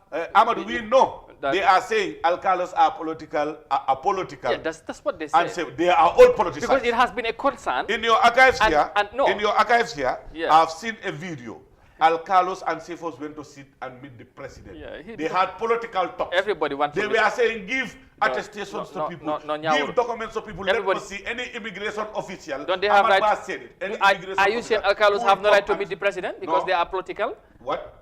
Are you saying Alcalos have no right to meet the president because they are? No, I didn't say so. Okay, Did fine. I say that? Hello, I said, hello. if they meet the Let's speak out. president, Let's it take. should not be political. Okay, let's take our next caller. Politics. What? They shouldn't. But hello, caller. Amadou na nga def. Jaama rek naka nga def. Jaama rek ay programme bi neex na interesting na. Jërëjëf kan la foo ñoo koole.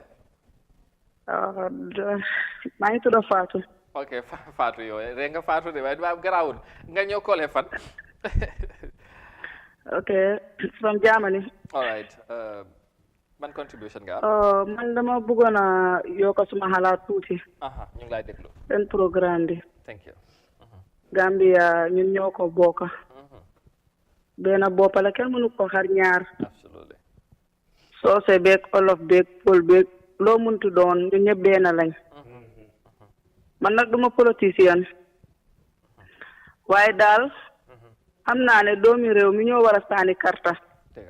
loolu lu wér la dëgg la. waaye nañ bàyyi suñu xel tam di bunu xatal nit ñi ñu ñëw nga gis nit ki rek. xëj na yow layguloo ko wala nga am ñaari xel fi moom rek nga ne du doomi réew. loolu tam leneen la dañ ko war a seetaat bàyyi si suñu xel. comme ni nga ko waxee woon soo gisee ne yow understand loolu mbir mi nekk di demee. dama report sa parti leader bi. end of the day ñoom ñu yóbbu mbir mi si code bi. foog naa loolu moo gën man si suma xalaat. waaw ndax.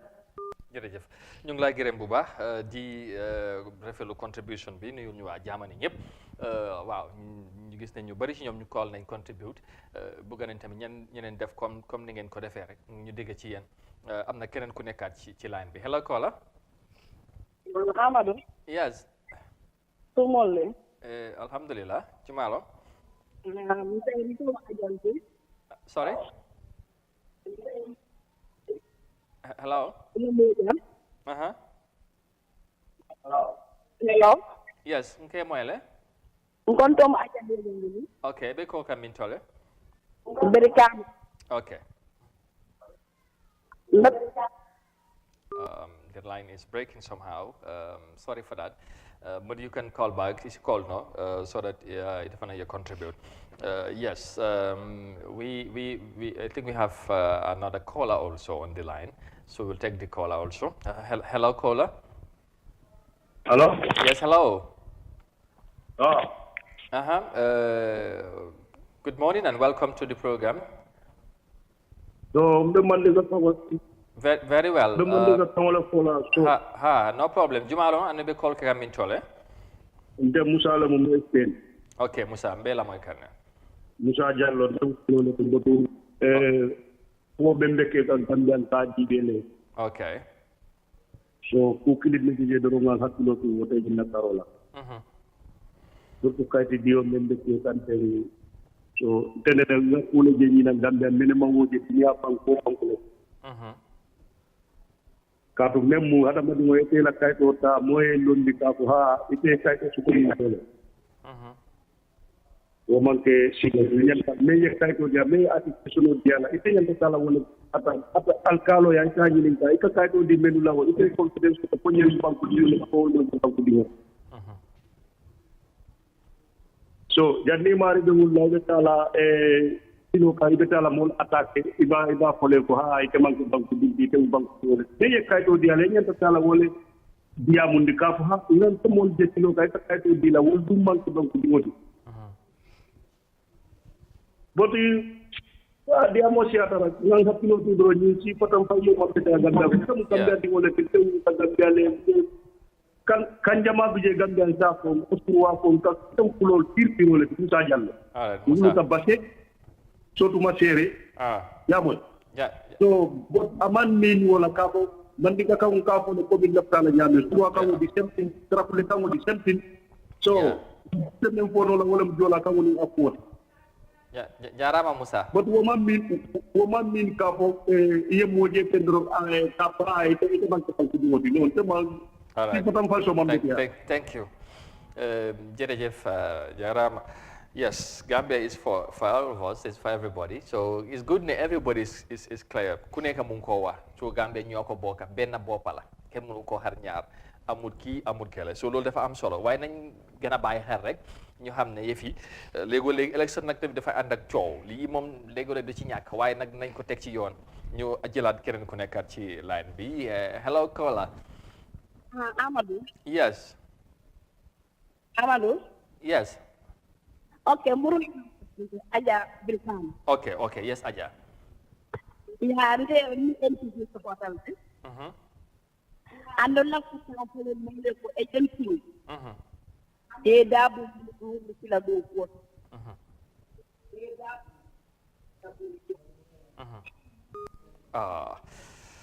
Too bad. You know, he was talking about the party agents maybe role or involvement. So something like that. Wow, the most important thing here, Ahmad, it's not about no, but don't misquote her. We have to be patriotic here. But don't misquote her. But I'm out for it. I'm perplexed. The narrow-minded people and the feeble-minded people, what they thinking? What do you think? The feeble-minded people, you know what they're thinking? What are they thinking? It's divide and rule. No, there's no divide and rule. When we came here, we're not talking about any tribe. Yeah, we said non-Gambian. It is generalized. Yeah, but whether you are a Mandinka, you are a Fula, you are yeah, a Saule, you are a Sere, you know, non-Gambian. now we are here because we all believe we are in a democracy. And in democracy, you have to respect other people's opinions as well. This is what they think. And you I'm have... not saying what they think. No, but I'm saying you saying the way they are thinking. No, you're not hearing me. I said but all patriotic Gambians. Yeah. We should not aid and abet non-Gambians to acquire our citizenship. I don't think anyone is disputing that. Perpetuating and self-serving politicians. This is what I am saying. Yes. All this is not in the interest of the country. We know what is happening. I say it is an open secret. The people who thought they have a support base, they don't have. They want to rely on minors. They want to rely on non-Gambians to perpetuate and win an election. Okay. That is civilizedly trying to reach the elections at the registration process. And what not IEC and the police are not helping. Okay. They should be helping. I think you are so much concerned with the police and IEC. Yes, the police, because the statement they made. Let's hear from this caller and come back to you. Yes, be clear that. They made, we don't expect that from hello, caller. It's one of their problems. Hello. Yes, hello. Protect the Gambia. Yes. Ajalon, right? Yeah, Ajan. Okay, yes. Yeah. It's almost right. The mobile is a bank. Gambia jangan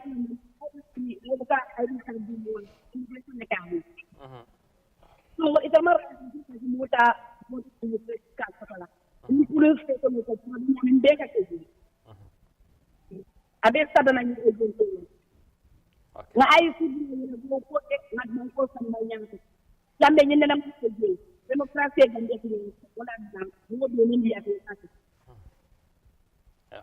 All right, Abarkabake.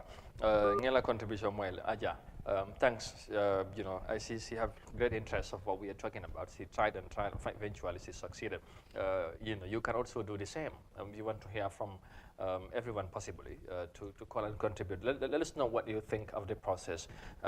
What do you think we can do? So yeah, it looks like somebody is also on the line. We pick our next caller. Hello. Good morning. Hello. Yes. Hello. Amadu. Yes.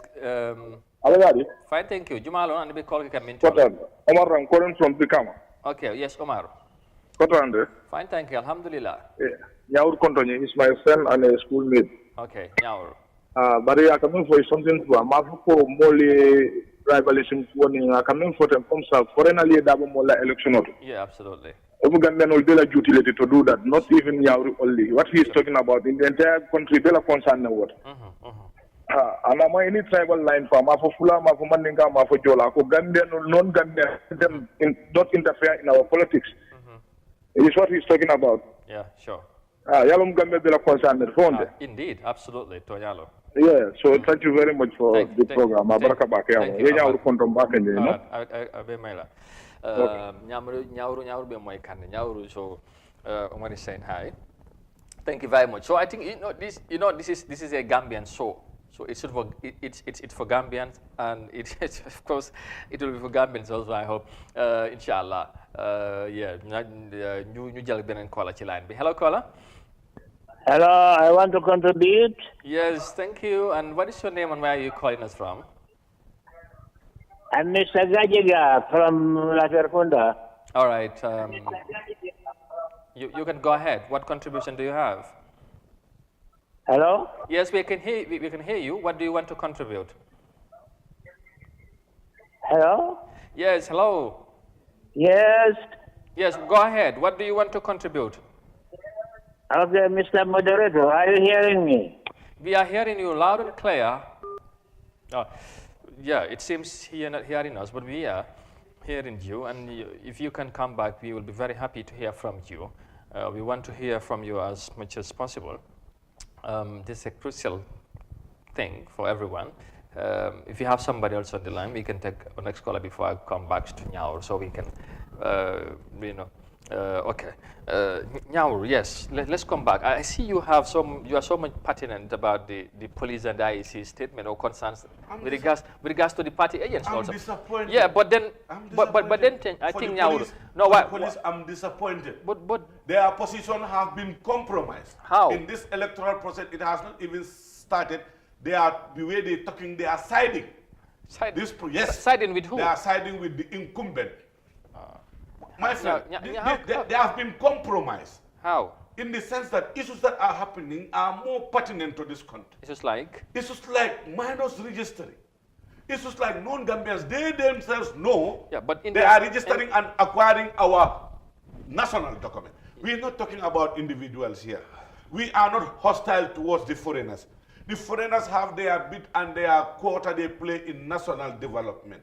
We are very, you've not had it, Ahmad Ba, in a political meeting. Yes.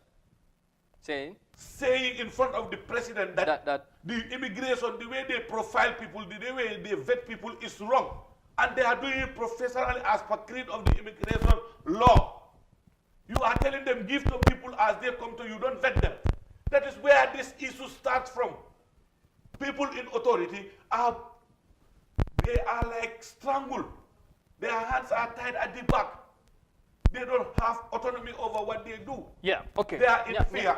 If the ID can swear to a surrogate of the NPP, holding the Quran, telling them, Billahi wala me, I'm not UDP. So you are trying to certify the NPP because Ahmadita came to your office. He said it clearly, you see, openly in the media. I'm saying something. You are mentioning names. I say, I'm mentioning names, but don't go what personal. I'm saying is true. Yeah, now I will mention names because I'm not backbiting anybody. I'm not speculating. Let's pick our next call. Then I'll come back to you. Hello, caller. Obligation do the ID have to Ahmadji? Yes, hello. NPP support. My friend. Hello, yes. Yes, good morning. Yeah, how you doing? Good morning. How are you doing? Fine, thank you.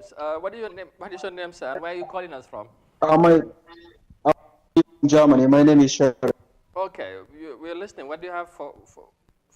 Yes, I just want to what my now is about the police. Yes.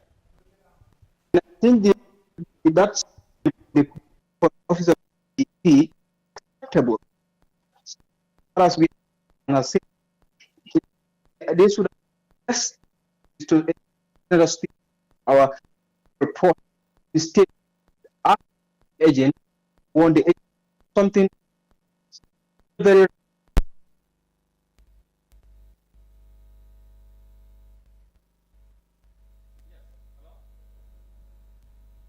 Okay, yeah, that caller we would have loved to hear from him. Nyauru, you see, let's listen to this. You see, I think this was very clear. The statement is very long, so I cannot read everything. But the police are saying, party agents designated and recognized by the IEC, all right, to observe the registration process for accountability purposes are hereby advised to do so in accordance with the law governing the process.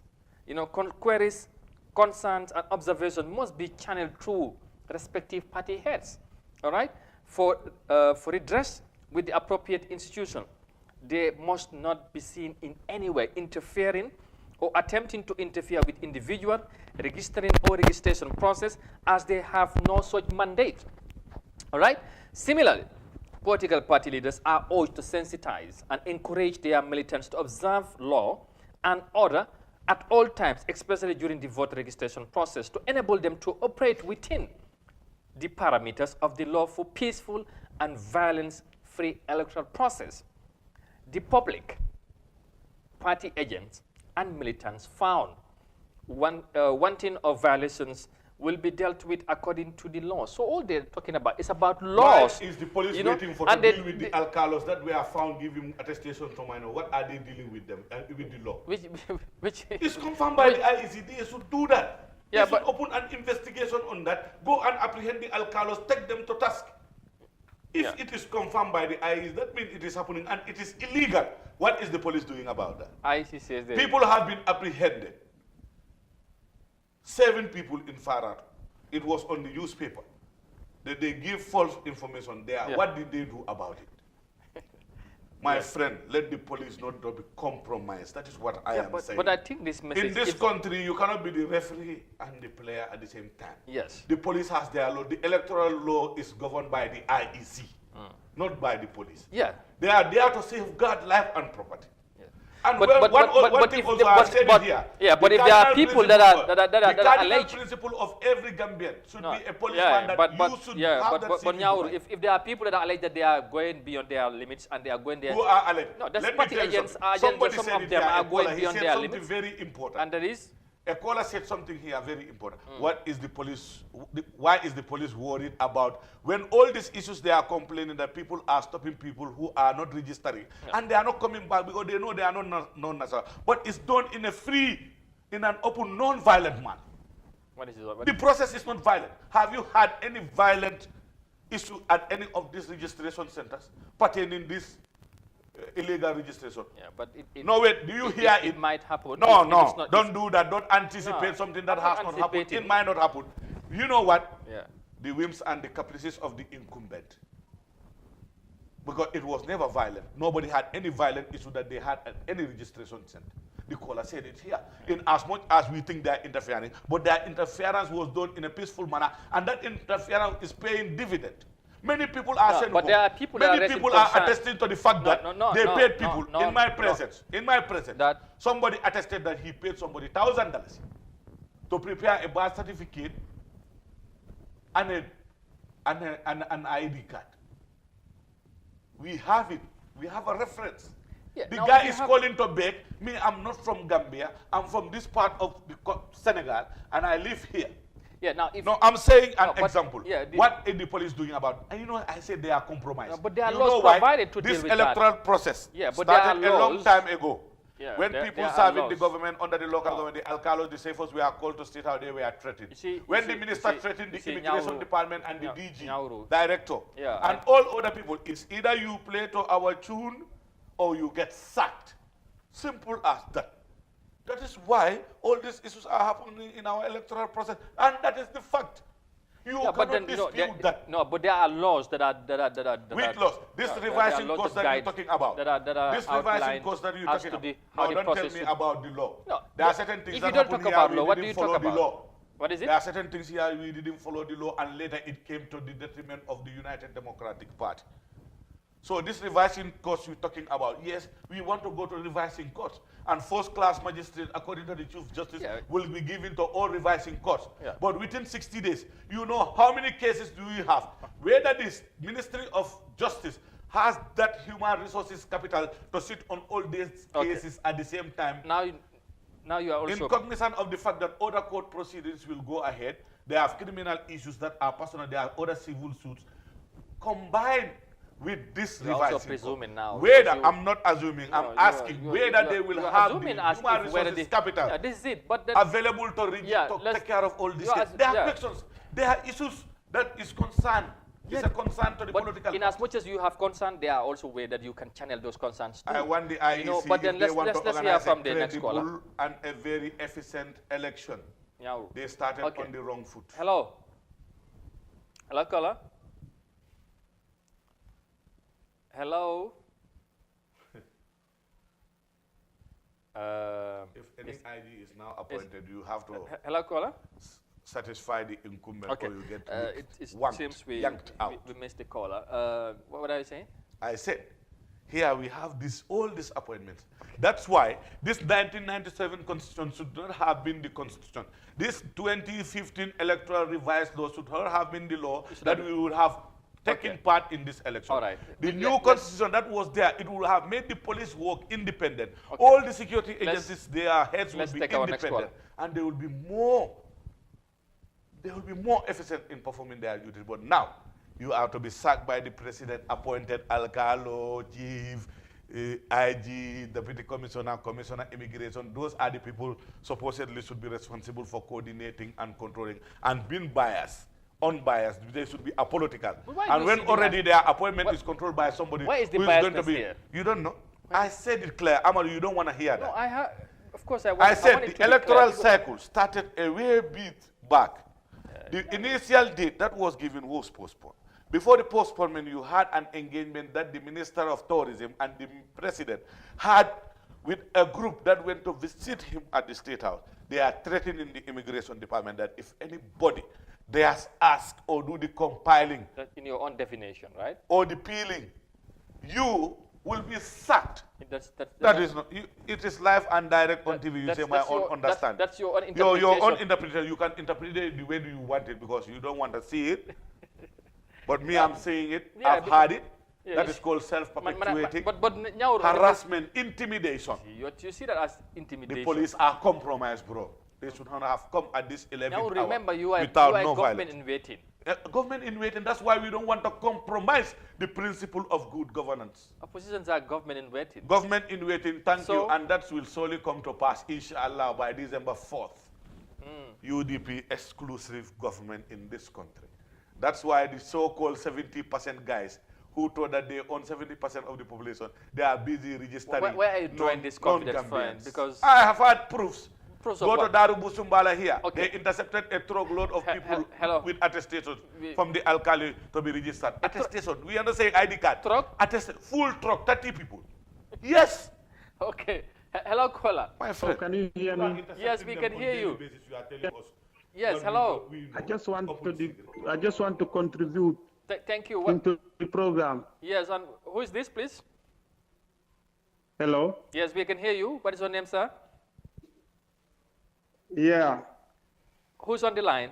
But I want to speak Mandinka. Okay, Jumalo. My name is Sane Bilali. Okay. Go ahead.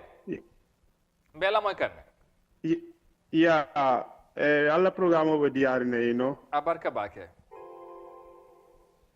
Yeah, but you know, Gambia problem all of it.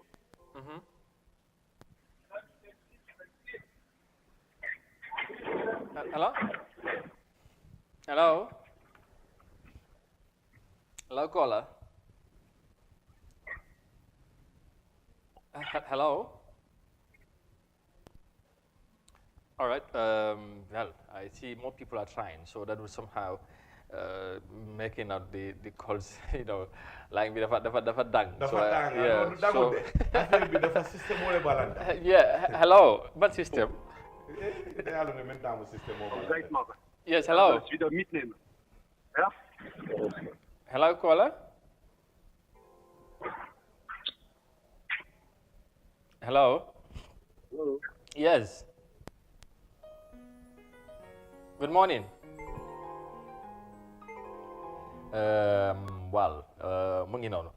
It looks like we're having some issues, but you can still keep trying. I know many of you out there want to participate, and we appreciate that. You know, that's why we are opening the line. So we want us to have that interactive discussion. Let's hear what you think. What did you make of the process? Of course, on the issues that we also have highlighted here by our guest Nyauru. So this is it, and I'm so happy that everybody is calling in and contributing. No personal attacks and all that. And this is how to go. You know, that's the political maturity we seen from Gambians, which is very much appreciated, and we want to see that grow. You know, that's how it should be. Every person or everyone is entitled to your own opinion. whether you agree to it or not, that's why it is. But we want to hear from each and every one of you, possibly, you know. So let's get our next caller on the line. Hello, caller. Hello. Yes, hello. Hello, good morning. Hello. Oh, we lost that call again. But yes, li ma doon wax rek mooy ñu ngi rafetlu bu baax ci ni ngeen di koolee di contribute te li ci gën a am solo sax mooy ci ni ngeen luñ jot a déggagum dal na xel bu baax gis nañ ni moom macha allah ni la war a demee ñu jëlaat keneen ci line bi rek hello caller. Amadou. Yes. Okay, mbe ko la be jamle man. Okay. Yalla wo wida mam jerende. Ali Momar Ndiaye. Yes. Badi ni balo batata. Fonyo kum ba. Okay. It looks like wow, he was talking about the IAC chairman Ali Momar Ndiaye. Well, Koko is from the island, Janjambur. That's my area, Sierra. Yeah. So you are from Sierra? Island Noto. You know, you are talking. You know, we are arguing here about Nyani here. I tell I'm from there. You wanted to tell me how Nyani is. Hello. Hello, assalamu alaikum. Alaikum salam. Dengar rege. Inimbara. Inimbara. Jumalon. Kontolam Yunus. Okay. Be call ke kamintole. Jite. Jite. Yes. Ya kama mba Italy. Okay, Italy. Bela moy kan. Ya la programa wa dar mbakira be important ni no. Abarka bake. Ya ba nyawro kontonda. Okay, nyawro be moy kan. Ya ko bari ma je you know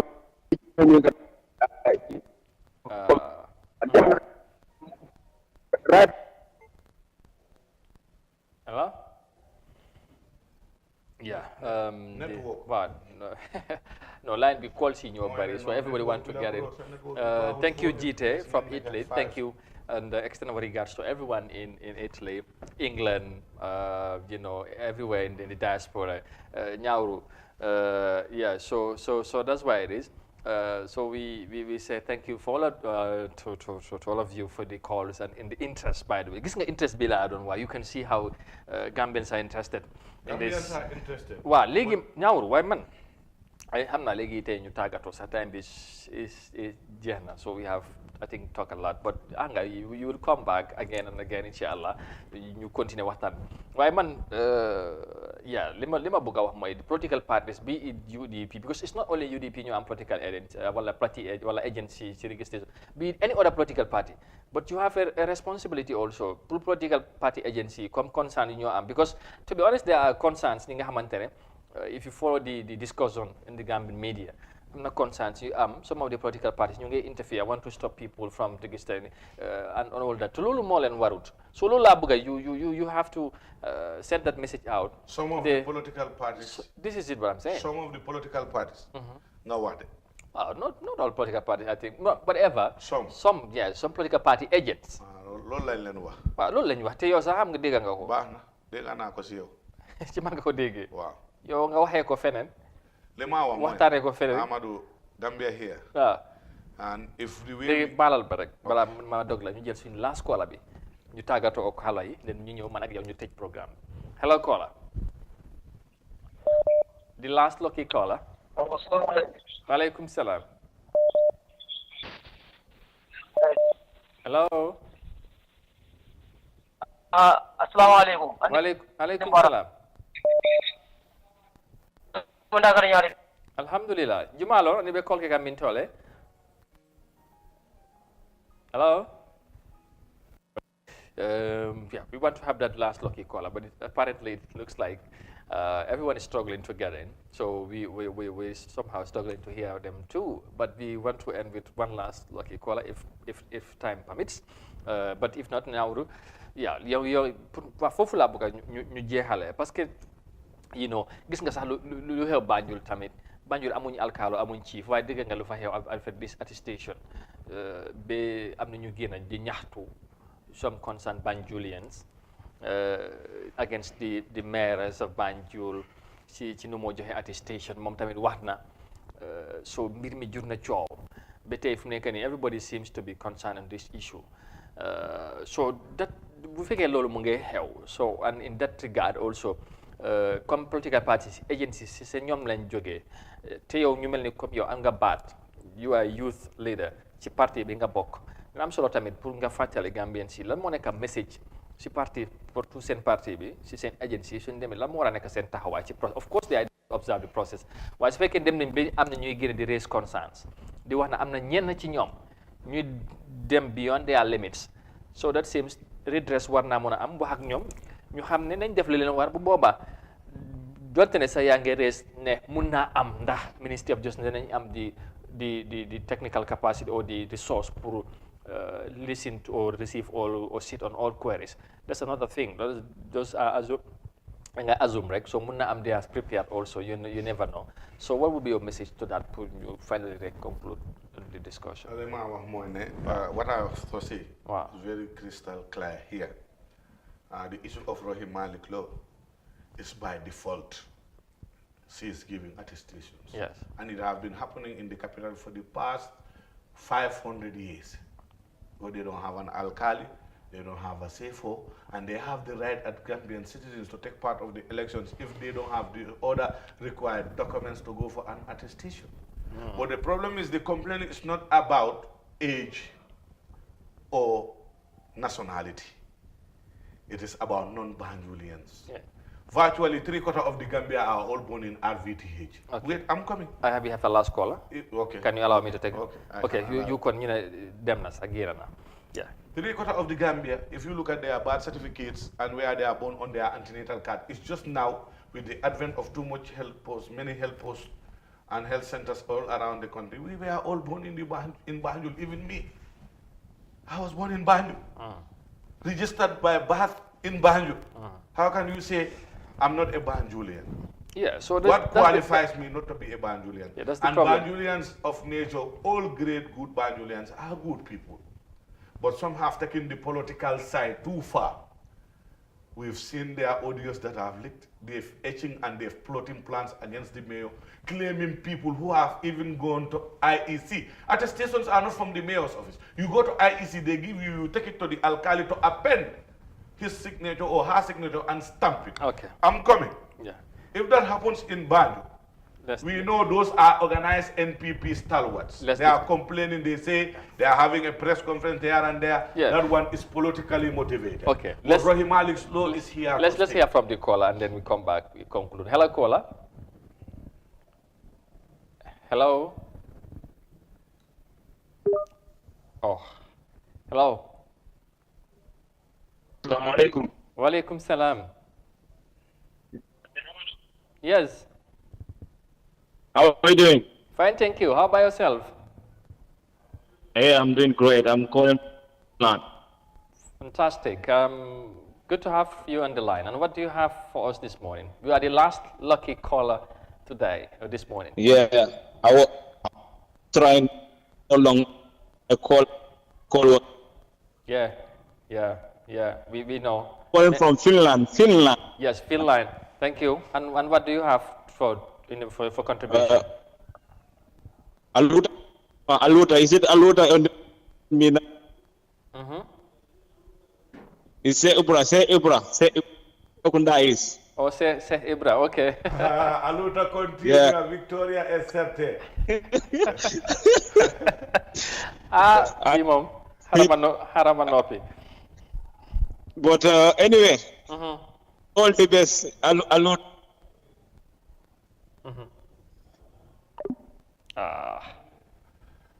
That is the Serakunda is family. Okay. That's why I told you it is not about politics, it's about us living together in one community, in peace, in harmony. What is Aluta? You see this, the Serakunda is family in Finland, Aluta continua. That is the struggle shall solely continue. Victoria except victory is assured and certain, it's for sure. Yeah. That is what we do. That is who we are. Okay. Live for nothing but die for something. I'm coming.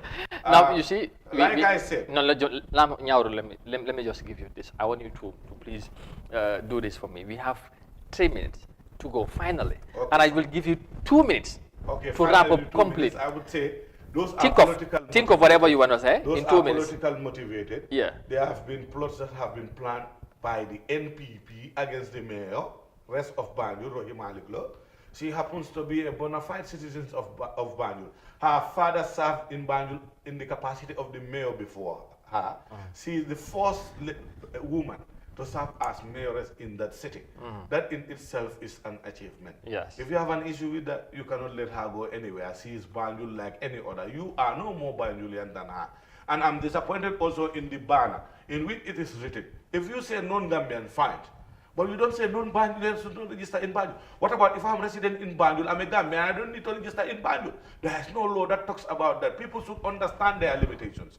And when it comes to investigation, I'm asking the police. Including the party agents. In the party agents, I'm asking the police. You ask me to draw the curtain in 2 minutes and decide to talk on what I want to talk about. The police should do an investigation on people alleging that they will organize minors and non-foreigners to make sure that that is the only way NPP can win an election. It is open, it is viral, it is rife in social media. Those are threats to our election. What is the police saying about that? We're begging the IG. We have so much respect for him. He's a seasoned politician. He is like a legal luminary. He went to law school. He knows what he's doing. Let him not be compromised by anybody. Governments will go and come, but the country as the Gambia will stay. Because you've seen people who've stood in the face of tyranny and dictatorship, refused to be the whims and the caprices of the incumbent. And today, they are heroes, they are celebrated. So, in life, you have to appreciate before you celebrate. Thank you so very much. We are warning them, this electoral process. I said 2 minutes. We say Kana song, nobody will intimidate us, no matter which position you occupy. And we will not succumb to people trying to register. No, this is our civic duty as Gambian. It is all right. I've given you almost the entire 3 minutes. Thank you so much. Thank you, Amadou. Thank you for giving me the platform to freely express myself. Thank you so much. And without censorship. All right. and you will certainly come back, inshallah. You know, today we didn't even talk much. I'm talking much on UDP because I see the confidence in him. So I was going to ask, where do you take that confidence from? Where do you draw the confidence? But that should be a topic or a discussion for another time. Wow, not like a... Okay. Then let's close with this caller. Hello, caller. Hello? Hello? Yes, hello. Yeah, how are you guys doing today? Yes, you are in. Hello, yeah. Yes. Can you hear me? Yes, I can hear you. And what is your name? Where do you call from? My name is Maudlani Joe, United States of America. All right. Ooh, this time from the U.S. How's Joe Biden doing? He's in England, though. Oh, in England? Yes, maybe Okay, just go ahead. Okay, I wanted to contribute to the program. Yeah, go ahead. This program is very important. Thank you. And I thank your co-host and the program coordinator. Thank you. My advice to the whole nation and the citizens of the Gambia, this is not a registration, it's not about politics. Sure. It's about how we can move the better country in a better manner and in a better attitude.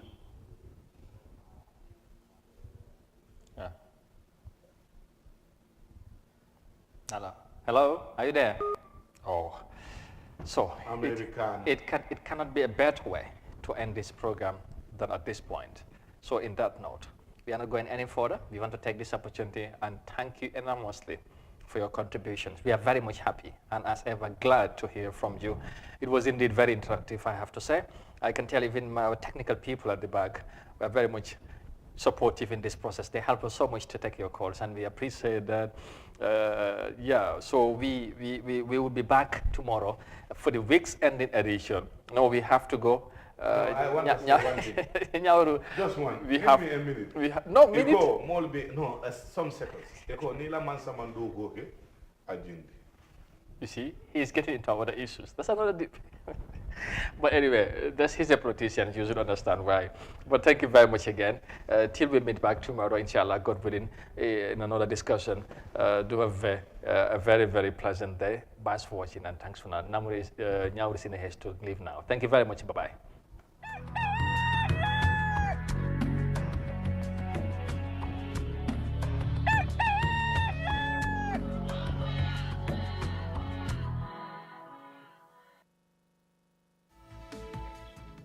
The pride we take in our brand, the work we put in to constantly change the landscape and elevate real estate in the Gambia, it's compared to none. From inception, our goal was to add value to the beautiful Gambian landscape. That's why we are proud innovators of community estates. Kololi Sands is an exceptional piece of work, tailored for ultimate convenience and luxury, to bring you an element of finesse that is rare but unique in its own. This is also our pride and joy, and we welcome you to the exquisite beauty right here in Kololi and right here on the waterfront. Kololi Sands, feel the ocean breeze at your doorstep.